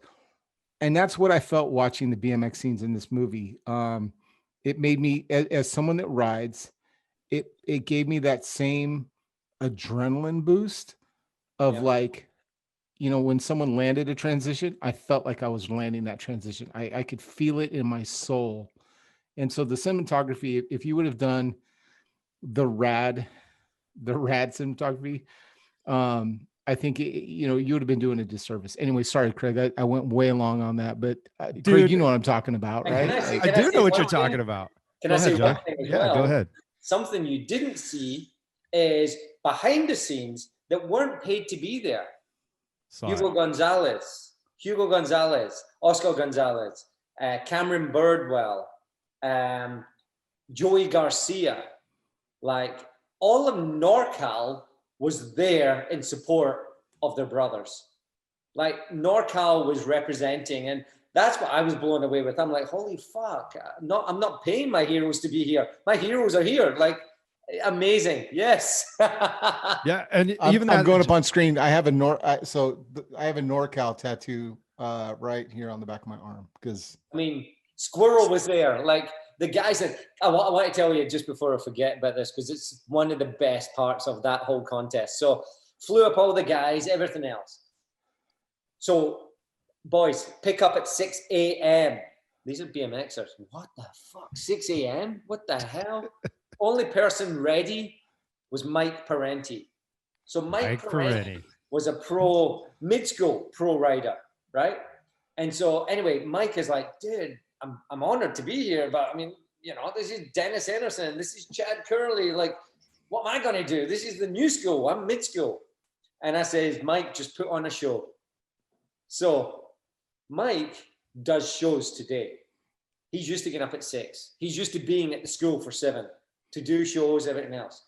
So he drops in, does the show, everything else. Most of the other guys are like, oh, I'm riding. Yeah. Oh. So within the first 4 hours, my director of photography is like, if you ask me, Mike Perenti just won the contest. It's like, he's not meant to win. It's like the best of the best is meant to win. It's like, well, they haven't woke up yet. So I love that. Like Mike, he was flip whipping the spine. He was like not flip whipping the spine. He was whipping the spine, then flipping the spine. He was doing everything. I mean, Dennis Anderson flip whips the spine, but like doing all this crazy stuff. And everybody else was just like, what? I thought this was a jam. Are we riding? I said, dude, it's a contest. Ride like it's a contest. Ride that you need to win that 100 grand. And so, yeah, so I love that part of the whole contest scene, the whole filming. And I had to throw that in because, again, Mike Perenti, one of my closest friends, he certainly put on a show. And without Mike that day, I don't think the other guys would have stepped up. They would have just cruised around. And you know what, John? And definitely Mike killed it. And thanks for that insight, because we didn't get to see that part. But that one scene at the skate park where you were going to drop in and someone goes, no, not that side of the park. And it flashed, that's the OG section. And then you see Steve Caballero look up, and it's like, oh, that was Steve Caballero. Like he got a moment in the film too. Yeah. And speaking of NorCal, Steve's a NorCal boy, even though he resides in SoCal now. So that was pretty dope. I was glad to see that made it into the movie. Did you Who see else was over there? Did you see who else was on that platform? Tell us, please. And it was actually funny. Ariel Osborne just posted the Bully video the other day. The front cover of the Bully video, Mike Kernich. Ah. He used to do the decade airs and everything. He was like the first guy to do decade airs over box jumps. Yeah, yeah. So Mike is on that deck as well. So that's awesome. And Mike was a scout. So he was scouting locations for the filming. So he's not just a rider, and it was the first time I met Mike. Like Ali went to school with Mike Kernich. My producer went to school with Mike Kernich. So it was like awesome. All of BMX came together to make this the most amazing project that anyone could have wished for. So I had to put that in there as well. And aside from the park scenes, the competition scenes and whatever, there was the street riding through the school, in the parking lots. My kids have a question about this too. I'm gonna bring them up in a minute. Yeah, I would definitely love to hear this. And so like keep going, Craig. I'm gonna grab them. Okay, go grab them. So when in the scenes where Shane Graham, John, are evading the guys trying to get you, right? The wall ride, riding through the school, even when Shane does the 360 off the stairs. Yeah.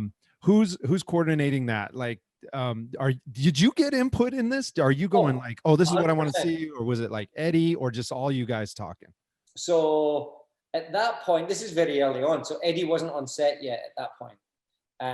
The 360 down the stairs, I'm trying to think if that was Ali's idea or Alex. But anyway, so 360 down the stairs. Ryan Nyquist is supposed to be the stunt double for John, the entire film. So we've got it all set up, everything else. The bikes look exactly the same.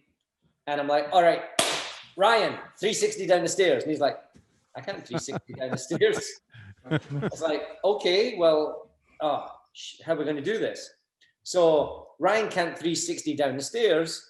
So we're like, all right, well, Chase, we'd already had up there to do a couple of the other scenes. So Chase Hawk, we had to get like almost like wrapping paper, like blue reflective sort of wrapping paper to go around all the tubes. So pretty much the art department and props and everything came in and made Chase's bike look like Ryan's. Because Chase is like, I can't ride with 4-piece bars and 2 brakes and all this. I can't do that. And I'm like, dude, you're Chase Hawk. At that time, I think it was 2015. Or no, maybe in 2014. He won X Games. I'm like, dude, you're an X Games gold medalist. You can't 360 down the stairs on someone else's bike. So Chase had to do that. The riding down the wall, so that chase scene, that was my idea. I was like, dude, nice. If no one's going to step up, I'm fucking stepping in. Like I was going to ride down, I was going to do the wall ride down the stairs. And Nice. Chase was like, I can do that. It's no worries. So we managed to do the 360 and the wall ride down the stairs in the same day, but it started raining. So Right. it started raining. So you're talking wet tires off the ground onto the wall without slipping off and landing without slipping out. We had 6 cameras on them, one take to do that wall ride.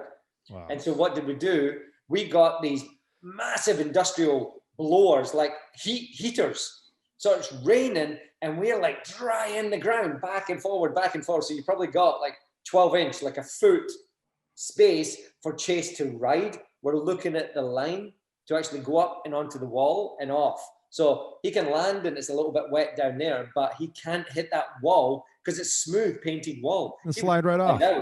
He'd probably break his leg, like coming off of that and sliding out of the wall. You put your foot down and break it. So we ended up drying all that and everything. I mean, I remember Alex going, okay, so we've done the 360 over this set of stairs. The guy's going to be chasing the guy this step. So if you were going to be getting chased, John, what would you do? What would you do if you were blocked? And I said, I would ride that wall. And everyone's like, how you need a ramp? Like, how are you going to ride the wall? I said, we got guys, we can do it. And so I asked Chase and Chase is like, I can do it. Nice. So Chase Hawk did those 2 scenes. And the great thing is, guys, if you're not into BMX, you don't know you've went from a 4-piece bar to a 2-piece bar. You went from brake levers to no brakes.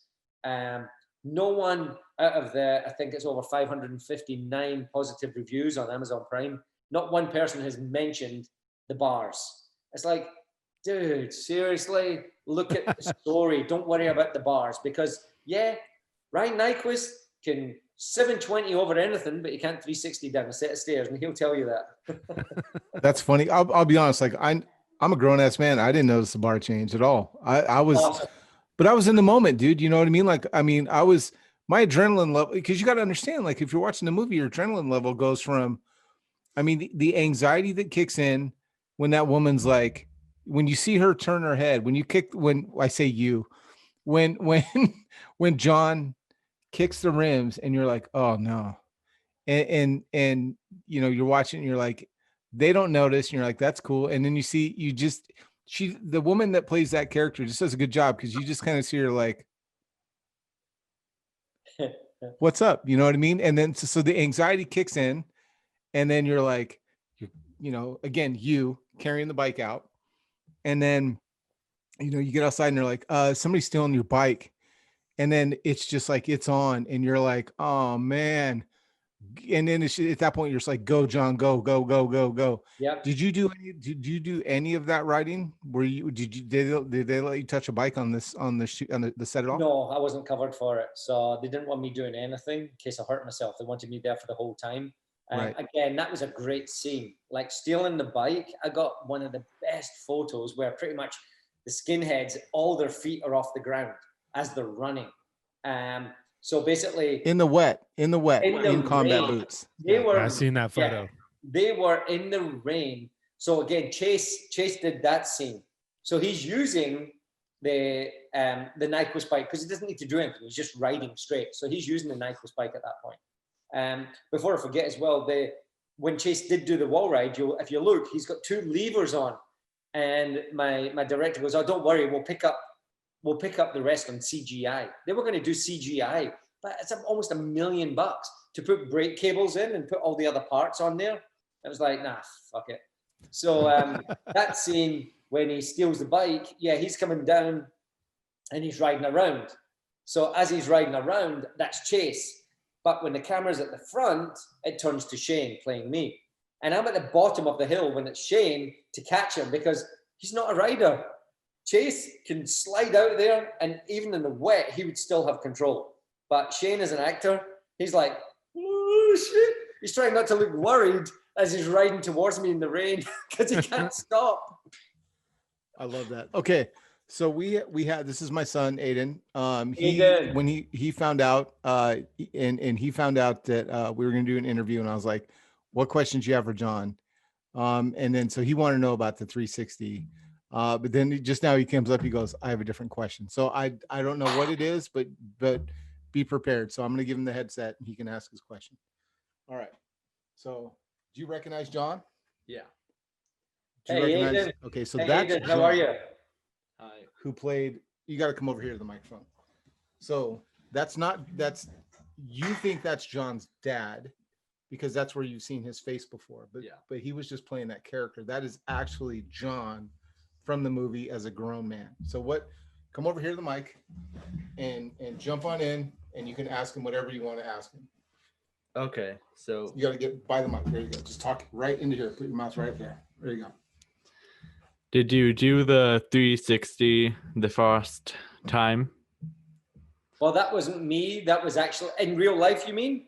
Yeah. I didn't. No, I actually did a 180 down the stairs in real life. I didn't do the 360 down the stairs for many years later. So that money that I won, I was a bad man and I was a bad boy, but I actually stole the money from my new foster father. I didn't actually win the money.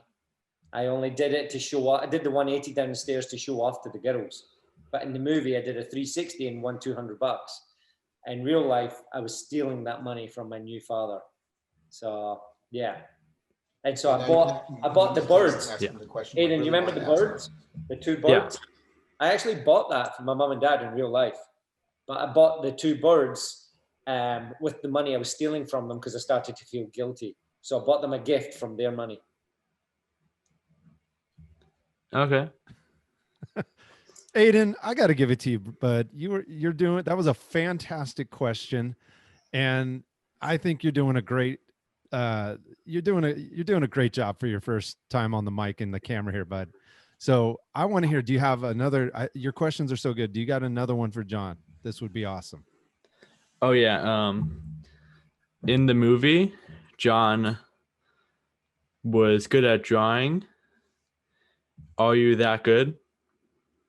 Yeah, that was my passion, Aidan. Art was my passion. Art was my outlet. Art was my meditation. And I haven't drawn in 32 years. And so last Tuesday night, only 6 days ago, you know, skateboarder Steve Caballero, you know the name? Yeah. Yep. So I was at Steve Caballero's house 6 days ago. Because a lot of people like yourself have been asking me, you know, was I that good? And did I draw? I actually forgot I drew Ulysses and the Cyclops. I forgot about that. When our script writers were doing more research, I told them to speak to my mum and dad, to speak to Mariana and Eldridge. So they phoned my mum and dad, and my dad actually told my script writer the first drawing I ever did. And that's why that's in the film. So I haven't drawn since I was 16 and now I'm 48. But 6 days ago, I went to Steve Caballero's house for some inspiration, and I'm looking at getting back into some art because I don't ride as much as I should, or I wish I could. So that was the only thing I passed at school, Aidan. I passed art. I failed every other subject: maths, arithmetic, physics, English. I mean, me, I can't even talk English. Oh, come on. Are you serious? So art was the only class I passed. And yeah, I'm inspired to try and not to try. There's no try. Do or do not. There is no try. Oh, that's pretty good, John. Yeah. You know, What was the last question? What was the question you had when you're walking upstairs? Oh yeah, and the last question is the John in the movie knew a lot about Greek mythology. Do you know that much in real life? Through my father, yes. I didn't know it at such an early age. So I only knew it with my father. My father was actually a biological scientist in real life, not an engineer. And just to let you know that how amazing my father is. My father retired at 65 years old, 65, went back to university and studied Egyptology. So now he has a master's in Egyptology. He can write hieroglyphics. Wow. So he was the one that taught me all that. I didn't know it at an early age. So yeah, you see me reading at the beginning. I couldn't read until I was 10 years old. I actually started to read. I probably couldn't read properly until I was like 12. So yeah, that was a bit more fiction than nonfiction. I'm glad you're here. You're still into art, John, because you just recently posted a photo of you. The backdrop was Pink Floyd's The Wall. And where I connected to this was, one, I love Pink Floyd and I love The Wall. But you know how you said you would have your buddies would come over and they would sign the wall. And I did the same thing. I had a poster in my room. If you came in my, if we hung out in my room, whatever, you came over to the house, I'd have you sign the poster. And then pretty soon I got all these signatures and stuff of all my bros on the wall or on the poster.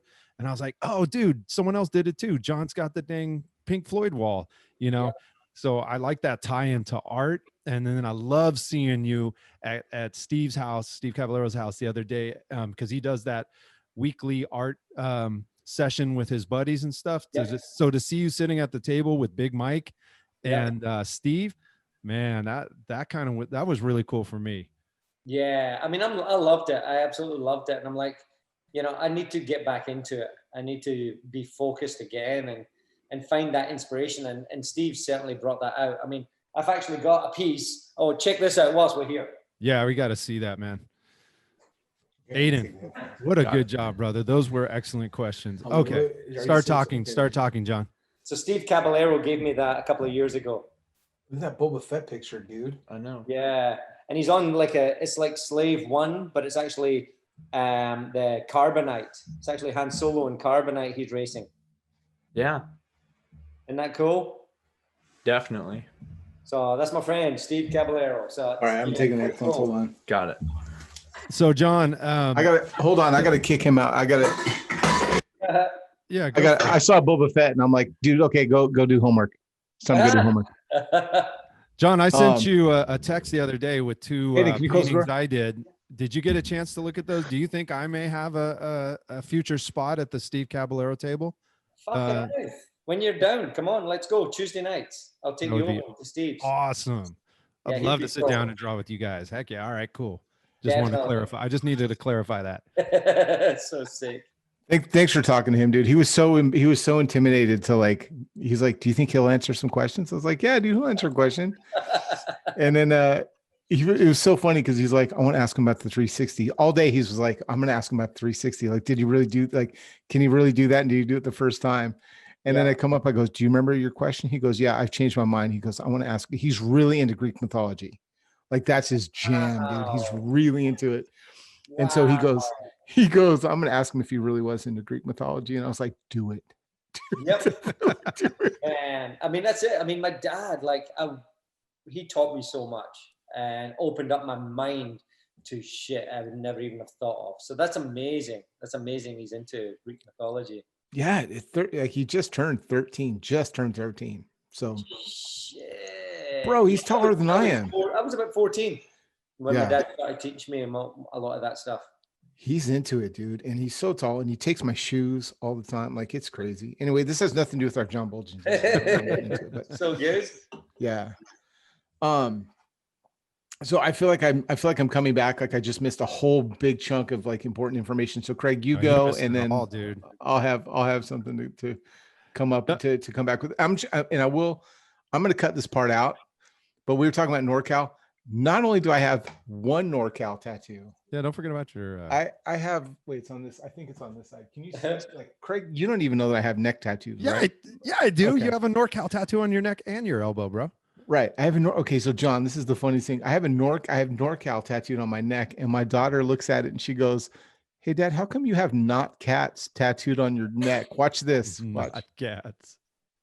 Talk, Isaac. Talk. Talk. I'm talking. I don't know if you can see it, but like right here, somewhere along in here, I have a neck tattoo that says NorCal. It's not picking you up yet. There you go. Okay. Talking. Yeah. Okay. Talk. Somewhere along here, I have a tattoo that says NorCal, but it looks like it literally, if you read, I'll take a picture and text it to you, but it looks like my daughter's like, Dad, how come you have not cats tattooed on your neck? And that is the most like, there's no cool way to answer that question when you're like trying to be a tough guy. You know what I mean? You're like, what's this saying on your neck? Not cats. Well, I was in the play Cats. Yes. Just tell her we're in the play Cats. So back on track. Okay, listen. So speaking of John, one of the questions that my family has asked me, it actually came up when we were hanging out a couple weekends ago at Mike Buff's house, because our field correspondent Kat, who was there, wanted to know, and I think she asked you, but the scene and in real life where they're holding you down and they cut the swastika into your neck.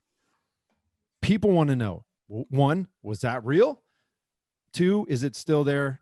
And go. I mean, what was the deal with that? So basically, yes, it was real, but we did it with Indian ink. So it's actually, I've still got a little bit left. It's so hard. I don't know if you can even see it, but it's in my ear. There's a little bit left.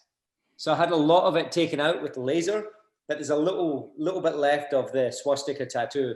And it was an inauguration? What's it when you become a initiation. Initiation. Initiation into the crew. So what are you laughing at? Because they didn't get to see that part. We need to do a second take now.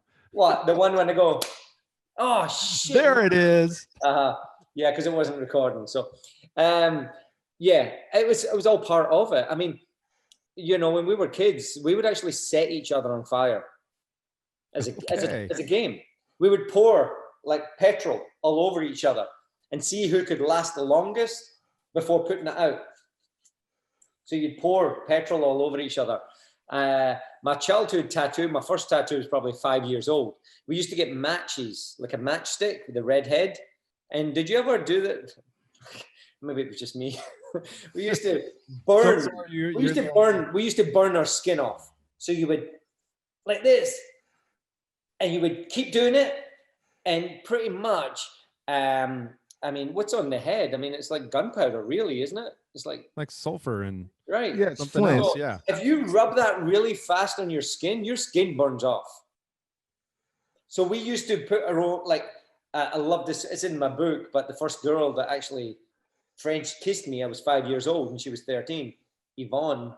I didn't know how to spell Yvonne. I put an E before a Y. I was 5. EVON. EVON. So I did. I burnt my skin off, and then what it does is it leaves a tattoo scab down your arm. Then once the scab comes off, it leaves that white mark like an old scab. And that's how we used to do childhood tattoos. We used to use a match. But then the crew that I actually started to hang out with when I was younger, my brother was already locked up at that point. We were hanging out, and yeah, we were getting tattoos, and I was getting a swastika in my ear because we were just a bunch of racist little kids that didn't know any better. You know, Glasgow just does it really differently. You know, like I can't tell you that I ever like caught myself on fire as a kid or like gave ourselves tattoos at that age. Like all I've learned from this interview is like, do not even look twice at someone that's like from Glasgow. Like y'all are nuts, dude. Oh my God, dude. It's for real. Like we did the eraser, like where you take an eraser and you erase it on your skin. But Yep. no one had the stones to keep going. Like once it hurt, it was like, ow, okay, we're done. Like we're good at that And, point. and you know here what I mean? John is with a match and petrol on his arms going, at erasers my ass. You know, he's Yeah. they go hard. They go so hard in Scotland. Good God, John. Oh man, I mean, it seriously. was just a way though. But we had nothing to live for. There was nothing. We were in. It was seriously the projects. We had nothing to live for, so there was nothing to be scared of. Like, yeah, I would jump on a train and go into the city centre when I was 5 years old to beg. I would go in there and just beg, and then I would go into the toilet. So back then they would have like a little paper cup, but the paper cups were like triangular. You know, they were little triangular cones, and I would use them as begging cups. So we'd get a free train into town because this is the 70s, so there wasn't really many conductors, especially at night. A 5-year-old on the train at 10 o'clock at night is unheard of. You wouldn't let your kid go on the train at 15 at 10-year-old. So I don't let my kids walk to AM PM, and they're 13 and they're 6 feet tall. yes. But it was that time. It was the 70s, and we had no stress, no worries, and anyone fucked with us, we'd smash you with a bottle. So it was just that. And because it didn't hurt me, I didn't feel your pain. I didn't know what it was like. So we would just cause havoc. We didn't know, and I wasn't educated to be any better, to respect other human beings. That's incredible, John. Well, John, we're at 2 hours. And if I've learned anything from talking to John Buultjens is that without any type of like, you know, me doing this, I will talk to you until 1 a.m. and listen to your stories all day long. And dude, we haven't even touched on like a third of the things I want to ask about, like your Swatch collection. Did you get the brake lever we were talking about on eBay? Like there's so many questions. I'm going to ask you like quick rapid fire, a couple things I want to know because I know that people are going to want to ask this stuff.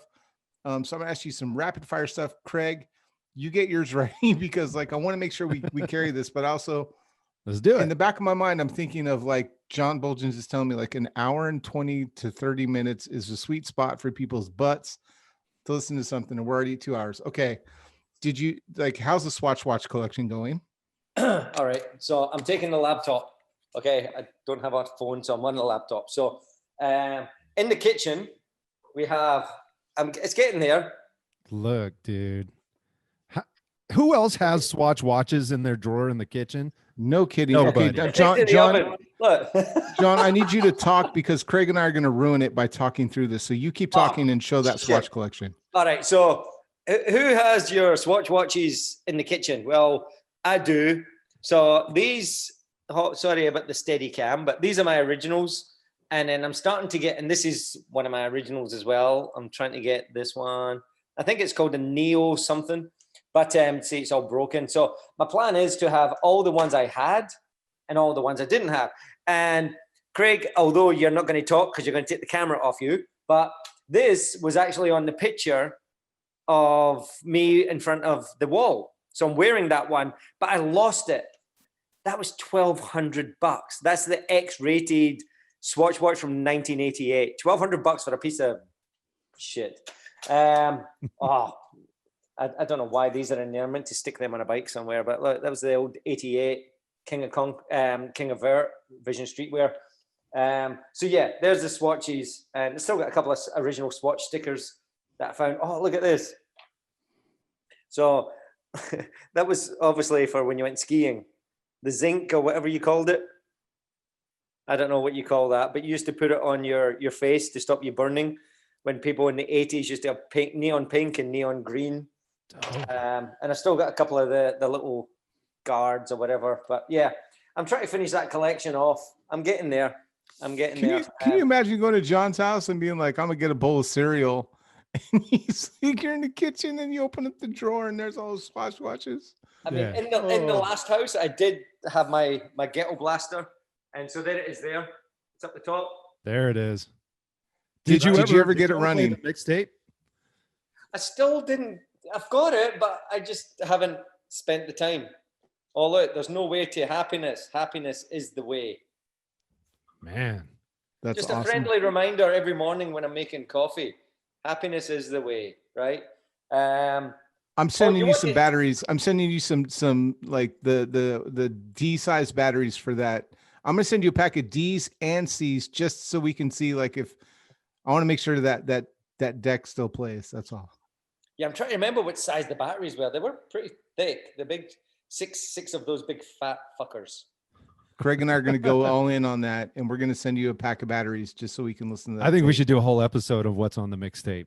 Yep. Oh, shit. You know? So something else that really means a lot to me, this is crazy, but that was a painting my dad gave me of all my favorite pubs.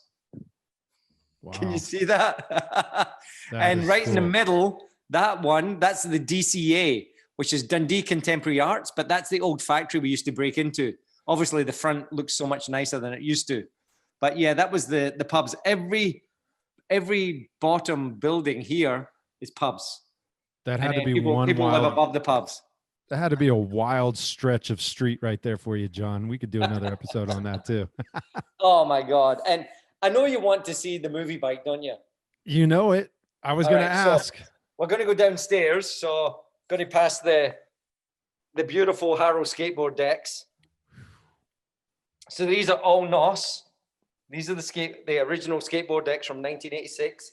So every day I come home and that's what I look at. Oh, can you see it? There it is. Is that all right? Oh yeah. And then this is the pool room. Keep talking, John. Okay, so I'm going across to the movie bike. So this is 100%. Ryan Nyquist, because this was Ryan's bike, Ryan Nyquist actually got both bikes from the movie because this is what he was riding at the time. Sadly, Ryan being a fat fuck, he broke both bikes. So as far as I know, this is the only 100% replica of the movie bike. This is everything. This is the Nyquist frame. It has the demolition brakes when Shane's shown Eldridge how to take the brakes apart. It's got the demolition brakes. Thank you, Brian Castillo. He helped me get that. The boys at Odyssey sent me the Odyssey levers. Right? Can you see that? Troy Dunsmore. So these are the Animal Edwin De La Rosa grips. So those grips you can't get with flange anymore. So Troy Dunsmore actually gave me his grips off his bike. So they were hardly even used. And he goes, dude, I know what you're doing with this. So got the grips, so the Animal grips. Darcy, so who invented the pivotal. So Darcy invented the pivotal, but this is this is like, oh man, I can't even remember the name of it. It's Imperial, I think, maybe. But this is the fattest pivotal that they actually make, and they don't make it anymore. So he took that off his wife's bike and gave me it. Nice. To finish the bike off. So this is 100% the movie bike, which is, yeah, that means a lot to me because it took me 4 years to build this. I bought the frame. Yes, I do not get free bikes at Harrow. So I bought that frame and fork about 4 years ago and then started putting it all together. And only last month, maybe 6 weeks ago, Brian Castillo called me up and said, yep, I got the brakes back in. So I just got the demolition brakes on it. But it's even got the Nyquist bars that just came out. So if you can see on there, the Nyquist bars. And I had to buy them from Germany because they're 8.5. So to finish this bike off, the bars were actually in Germany. So I had to buy them from Germany and have them shipped over here. So we had nothing left. But can I just give a shout out to Bumpbox? They actually sent me that after we did the interview last time. So they saw my boombox was all jacked. So they sent me that thanks to you two. Nice. So there you go. Oh, can I show you that one as well? That's a lovely, pretty picture down in Lucadia. I still need to hang some of this stuff up. The Enchanted ramp, dude, where Craig Rosso did the naked run. Exactly. And Vic Murphy. So look at that flat. I know that is one of the most iconic tables. So Brad McDonald actually sent me this for my housewarming gift. I got some cool friends.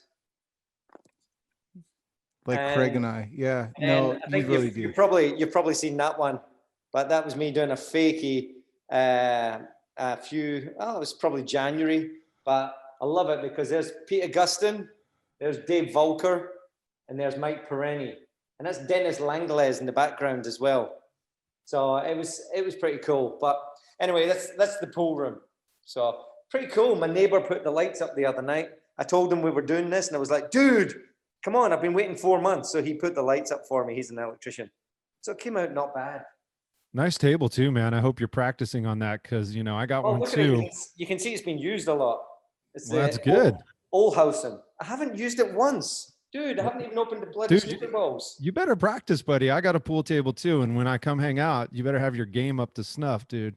Ah, man. Oh, and the one last thing. We're going to play for that bike. I don't have all my bikes set up yet, okay? So all the bikes are not set up yet. But this is the reason I bought this house. So everyone sees the garden or wants the pool. I wanted this wall. It's 20 foot high, if you can see up there. So that's two-story high wall. And I just got a NOS set of blue Shimano DX pedals to finish that bike off. So these are the bikes I used to ride. So that's my 1990, although it's an 89 Master. I rode that in 1990. And then that one up there is from the front cover of the book. That one, that's from 89. And then the top one is my first Harrow Sport. That was my first loan from my mom and dad. They gave me a loan for 6 months for $369 to buy the Harrow Sport. There you go. That's amazing. That was awesome. Thank you. Did that answer most of the questions you were going to ask? Yeah, because I was going to ask you about the bike. Now I know where the bike is. Yeah. And when I come play pool at the house, we'll just, we can wager on the bike. Teach me. And I'm gonna answer the question that I get asked probably the most when people ask me about the John Buultjens interview. Yes, I do now own a 26 Harrow Master DMC. It gets ridden every weekend. And John, you'll love this. My daughter is 7 years old, and it is her favorite bike to ride with. So every weekend we go on a bike ride as a family. And we do a 10-mile loop, and my daughter is not confident enough to ride her bike that far. So she gets a pillow from the couch. This is so this is just like, this is so cheesy. It's embarrassing, but I'm going to tell you anyway. She gets a pillow from the couch. She puts it down. Her mom rides that Master And Taryn sits on the double top tube because like it's enough for her butt to sit down, and she sits on this pillow, and I put some front pegs on it. So you guys, I ride this bike. So if you watch the first interview with John heard my Haro Master story. Everyone knows like I'm obsessed with the Haro Master. I did find some pictures of myself on my Haro, and I'm gonna get them. I won't make everyone watch this with us, but as soon as the interview's over, I'm gonna go get my photo album.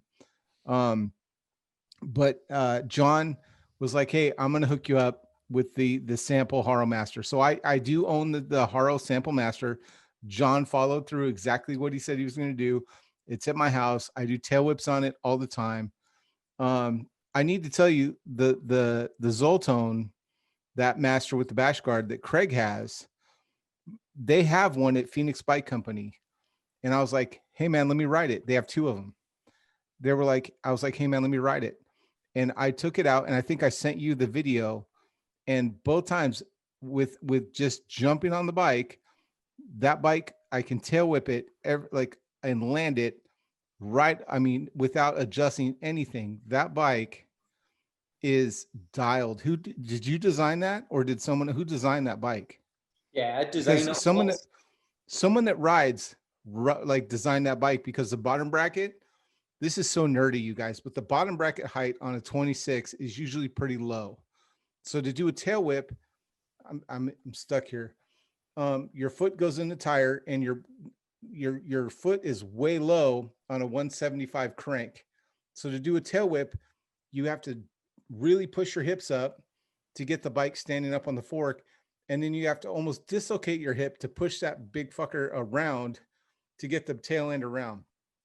On the Haro Zoltone, it's like butter, dude. Like, you can watch the video I posted on my Instagram. It just goes boop, and it looks like I'm so dialed. And truth be told, that was me getting on and first time landed it. And Sean, the guy that built the bike at Phoenix Bike Company, was like, do it again. Like, he thought it was a fluke, and I thought it was a fluke. You can hear on the video me going, I don't know if I can do it again. Jump right on. I ride down to the next like entryway. I do it again on video, and he's like, God damn, dude. And I was like, I need to borrow $1,600. I need to borrow $1,600. Who designed that bike? This has nothing to, like, I'll probably cut this out, but I just want to, did you design that? You had to have. Yeah, somebody. I designed the whole, I come up with the ideas and the concepts and everything else. And I get product managers.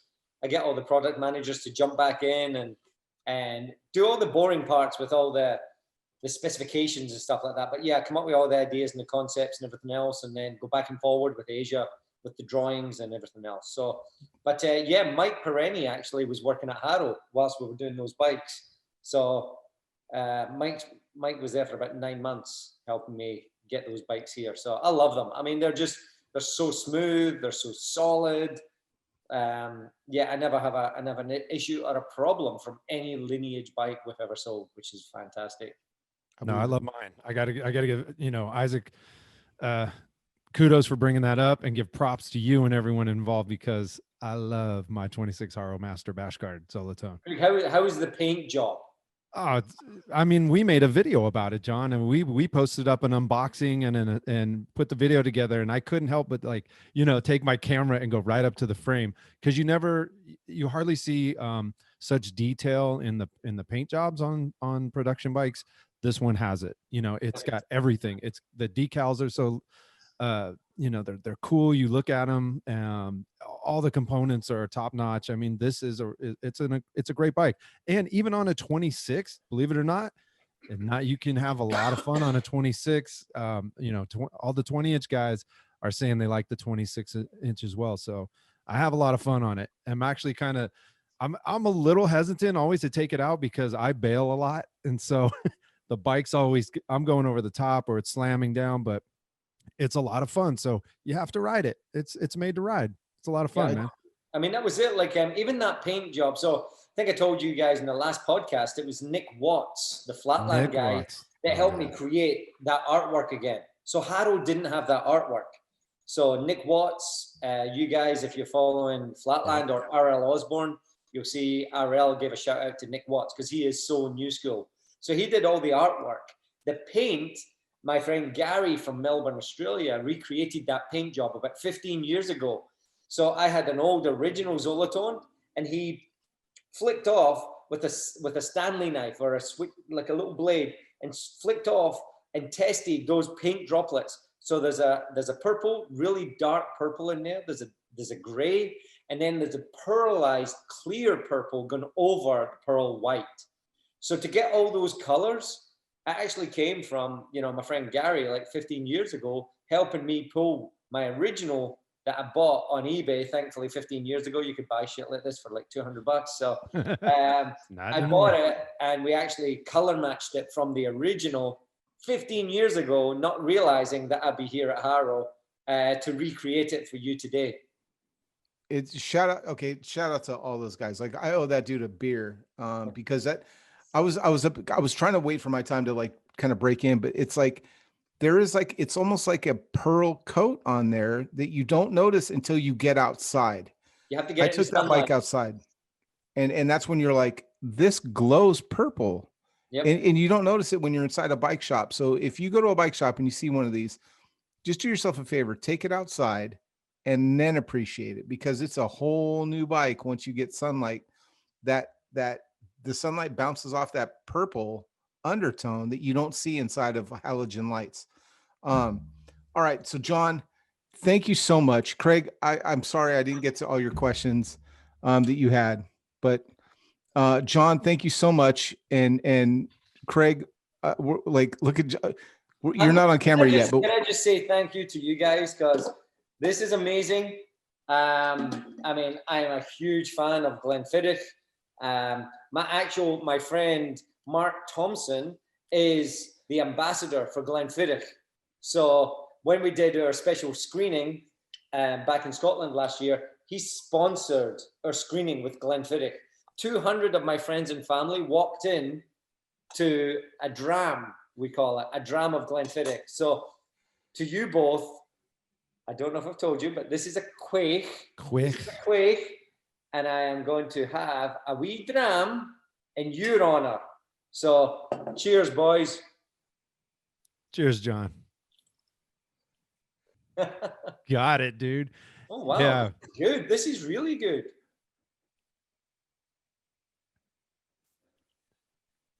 Piece of resistance, huh? Okay, noted. Man, just watching you have that dram of through your quaich was a sight to see, brother. I'm glad you enjoyed it. Not quiff, quaich. quick. And a special shout out to Buff. Buff, come down. I've got a drink for you. We love Mike Buff. Craig, anyway, John, thank you so much for giving us your time and being so gracious about coming on and answering all of our questions about your movie. On behalf of everyone that's watched that movie, thank you so much for putting yourself out there, for telling your story, for dealing with nerds like us asking about 2-piece versus 4-piece bars. What it just everything that you did with that movie and the impact it has, and the selflessness of you graciously accepting, getting no payment out of that, yet being such a great example of, hey, you know what, you can't control the world, but you can control how you react to it. And again, you're just a teacher to the world of, like, you know what, life doesn't always work out the way you want it to, but at the end, like the result is really what matters. It's not about the money. It's about impacting people's lives, and such class that you've handled that. I mean, I would not have been as cool as you are. It's just such. Honestly, Isaac, I can't wait, because I know you're going to watch the movie again. I can't wait till you now watch that grave scene, because I know that affected you in a big way, and I acknowledge you for being the man you are. Because it takes a man to show their feelings. It really does take a true man. So the next time you watch the grave scene, you're really going to get what I was going through at that point. And I got to say goodbye to her. So I feel very blessed and honored. And I mean, I do. I had a friend the other day tell me, she actually said to me, she goes, look, you know, your biological mother is looking down on you, and she's here watching, and is so proud of you for what I've achieved out of my life. And I just want to take a stand for every human being, that you can be anything you want to be in life. I mean, yeah, like they say, you're more likely to win the lottery than have a Hollywood movie made about your life. But as I said, I got $0, but I feel like the richest man in this world. And the more I can inspire, it will diminish any negativity that's going on out there. Because one life, one chance. Let's take a stand for each other and ride on. Right on, John. I want to say in closing, man, thank you so much again for being on our show. Thank you for inviting us to be a part of this with you. I appreciate you for the man that you are, for making this movie and telling your story. You want to talk about a man who shows his emotions and being a man. It's you, John. You know, I'm sure the things that you felt, the story that came about through the Hollywood movie it doesn't even come close to what you've been through in your life. But from your story, from everything that you've done and where you're at now, it's an inspiration, and I appreciate that. And I want to say thank you again to you, and I'm sure everyone else would like to have the opportunity to thank you as well. So for everybody who is watching now, who has read the book, who has watched the movie, or is going to watch the movie because of this conversation here, thank you emphatically from my heart and the hearts of others who will be a part of this movie as well, and a part of your life. We want to say thank you for that, John. We really appreciate you. Isaac, do you have any closing words before we finish this out? Nope. I'm going to have you send this out. But my only request is that you, again, Amazon Prime, go on The Ride, watch it, leave a review, leave an honest review. I'm not going to tell you to leave a 5-star review if you don't think it's a 5-star film. I want you to really put down your heart and what you feel about what you experience when you watch that movie. Leave a review and just take a moment. I'm going to look up before I, during the editing of this, I'm going to put it in the description. I'm going to put the Twitter account for Amazon UK if they have one. Just some way, I'll put some way to contact Amazon.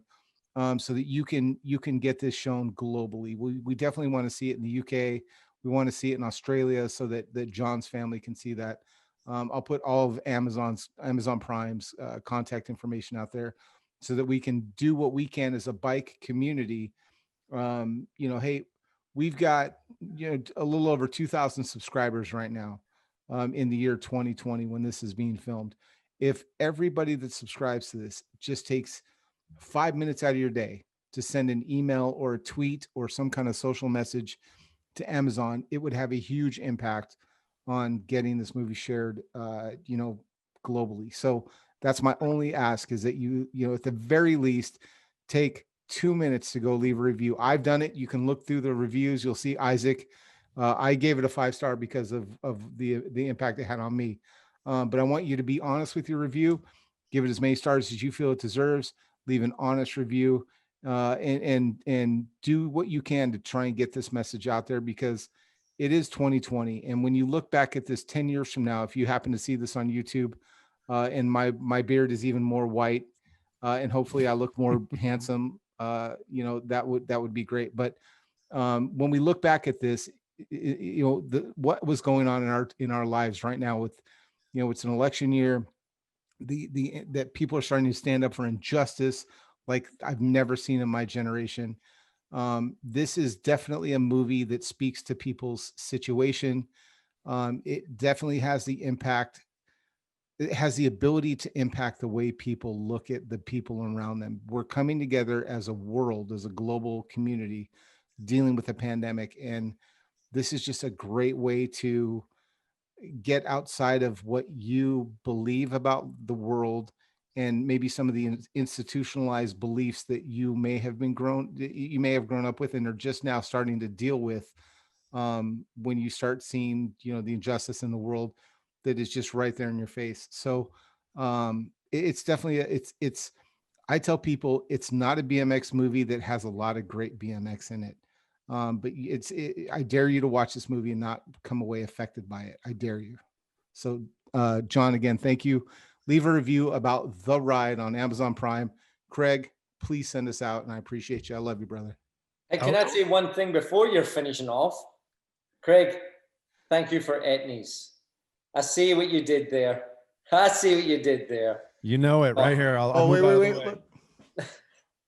Hey, up. Oh, hey. Hey, yep. All right. Yeah, Thanks, John. I do. Appreciate that. I thank the guys at Etnies as well, because they did. They helped us deck out everyone on the film. And it was brilliant. So seeing that just reminded me, and I wanted to acknowledge you both and thank you both for having me. And yeah. Right on, John. Thank you so much. Everybody, thank you. Actually, John, thank you for who you are, the brand manager, the man, the myth, the legend, and the Hollywood actor, for being on the show with us, for having fun, for hanging out again with two nerds that just love this and will eat it up every single time. We want to also give a major, huge shout out and thank you to all the listeners, all the subscribers, everyone who's supported us here at Big Bike BMX. Thank you for showing up again. We cannot wait to keep doing interviews and specials with you like this, with the people that are involved in our community and our lives, and John being one of the people that we love to hear about, love to see. Thank you to every listener that's out there. We want to thank the show sponsor, KnightBikeCompany, for sponsoring the show. We want to thank Etnies Shoes and John Pova with Etnies for supporting the show as well, RideOutSupply and CrushedMX. And we just want to say, if you're not subscribing, please subscribe. Please hit that bell so you can have a reminder when we have more episodes coming up like this that you do not want to miss. If you're at work, out riding your bike, doing whatever you do outside of your house or out away from the TV, go ahead and subscribe and find us on Spotify and Apple Podcasts, where your listening pleasures can all be satisfied and fulfilled with Big Bike BMX. Thanks again to everyone for showing up here. Until next time, I'm 80s BMX Craig, and that's my bro, Isaac. Isaac, let's do it. Peace.